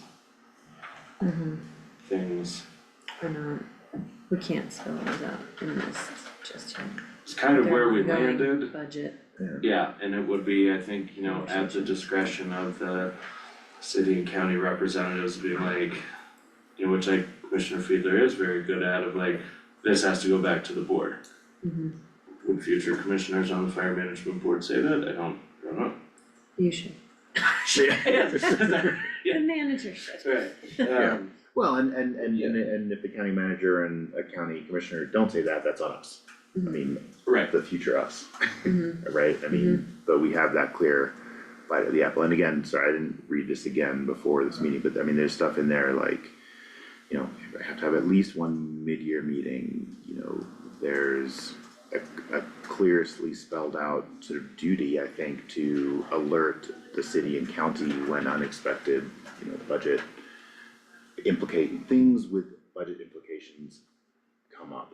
Like there's a clear duty to inform the city and county of that. Right, You know, so things should not slip through, you know, and get jammed up in November, you know, as an emergency in the budget process. The wildfire revenue, that gets put towards an acquisition or an expense of sorts, and then the balance remaining gets split. Stays in that fund. So the, okay, so Sorry, the balance on the expenditure gets split between, the city and the county at Okay. 70-30. Yeah. okay, But for the expenditures we've done this year, except for the ladder truck, have all come out of that, the fire reserve fund. The ladder truck came out of the CapAc, and that one, meeting things fell in our lap, but that one fell in our lap as a good cost, a good replacement to serve this community for the next, you know, decade, 15 years. But I think that was a good example of maybe, you know, even before this was executed or agreed or, you know, like, I think some of the intent is already filtering into the way the management board works where, you know, that wasn't just sort of like signed off because we had the money in the capital acquisition or the wildfire fund, you know, it actually came, you know, to us to approve because it was not in the original budget, so, you know, I think that habit of coming before city and county is beginning to seep in. I think that's really helpful. Yeah, I mean, I just yeah. get fearful of having to invest in the replacement fund that you both have done well at bringing up and being, you know, perhaps being the only partner that has those funds left. Yeah. Yeah, and then I'll just say, I mean, you know, 2 or 3 things that like have been on our minds that haven't been addressed in this, and I think that's, I think that's okay, cause this isn't really the right place. I mean, there is still, you know, we've had discussions whether 70-30 is the right number. I know at one point in revising this, like the original, that 70-30 number, I'm gonna space out, I think it was the average of population and property tax revenue split, like, but, you know, there was some formula and we reran it and it actually was still about the same. Right. So it wasn't even, you know, it was, anyway. If we wanna change the 70-30 number to be, say, 50-50, like the animal shelter, that will be a future discussion that is not changing here. I would suggest perhaps even including those statements in here to advise future boards that are looking at this, what that's based on. Like you said, how that 70-30, cause that's not, it doesn't say that, it just says it'd be apportioned as 70-30, but it doesn't say based on yada yada. Yeah, I can, I don't know if you've got a note or something on that I somewhere you can send me and I can think put the it into- original, not IGA, but the original resolution or something forming it had, or some working documents had that formula. I have that hard copy, Somewhere. yeah, right? Yeah, cause I didn't know what it was based on, so I just said perhaps it'd be based on the average call percentages within the boundaries or something, but. Like we can find that, I think, I mean, I don't think we wanna open that can of worms at this point, cause then we won't get the IGA over the finish line for this year. But I didn't know if you wanted like just something to explain where that 70-30 came from. Like a footnote? Just either just say, you know, share equal 70% equals 70% and the city's share equals 30% budget expenditures of the fire department based on. Yeah, Tim and I can try to find wherever that was in our files. I think I literally just have a hard copy sitting in my office somewhere. I would put on have a note or date something too, in there that'll. Yeah, based on a decision made. yeah, Yeah. Okay. What was the other, and then I think SOPs or other procedures around, you know, deployment, participation in wildfire mitigation stuff, I think those, those aren't handled in here. Yep. That's just gonna have to be work in the management board. Okay, So I just wanted to flag those as things that, we've talked about over the years that aren't solved in this revision. okay, it's a good step. Yeah, I think, but particularly that getting real clear about having greater oversight, and say on the annual budget.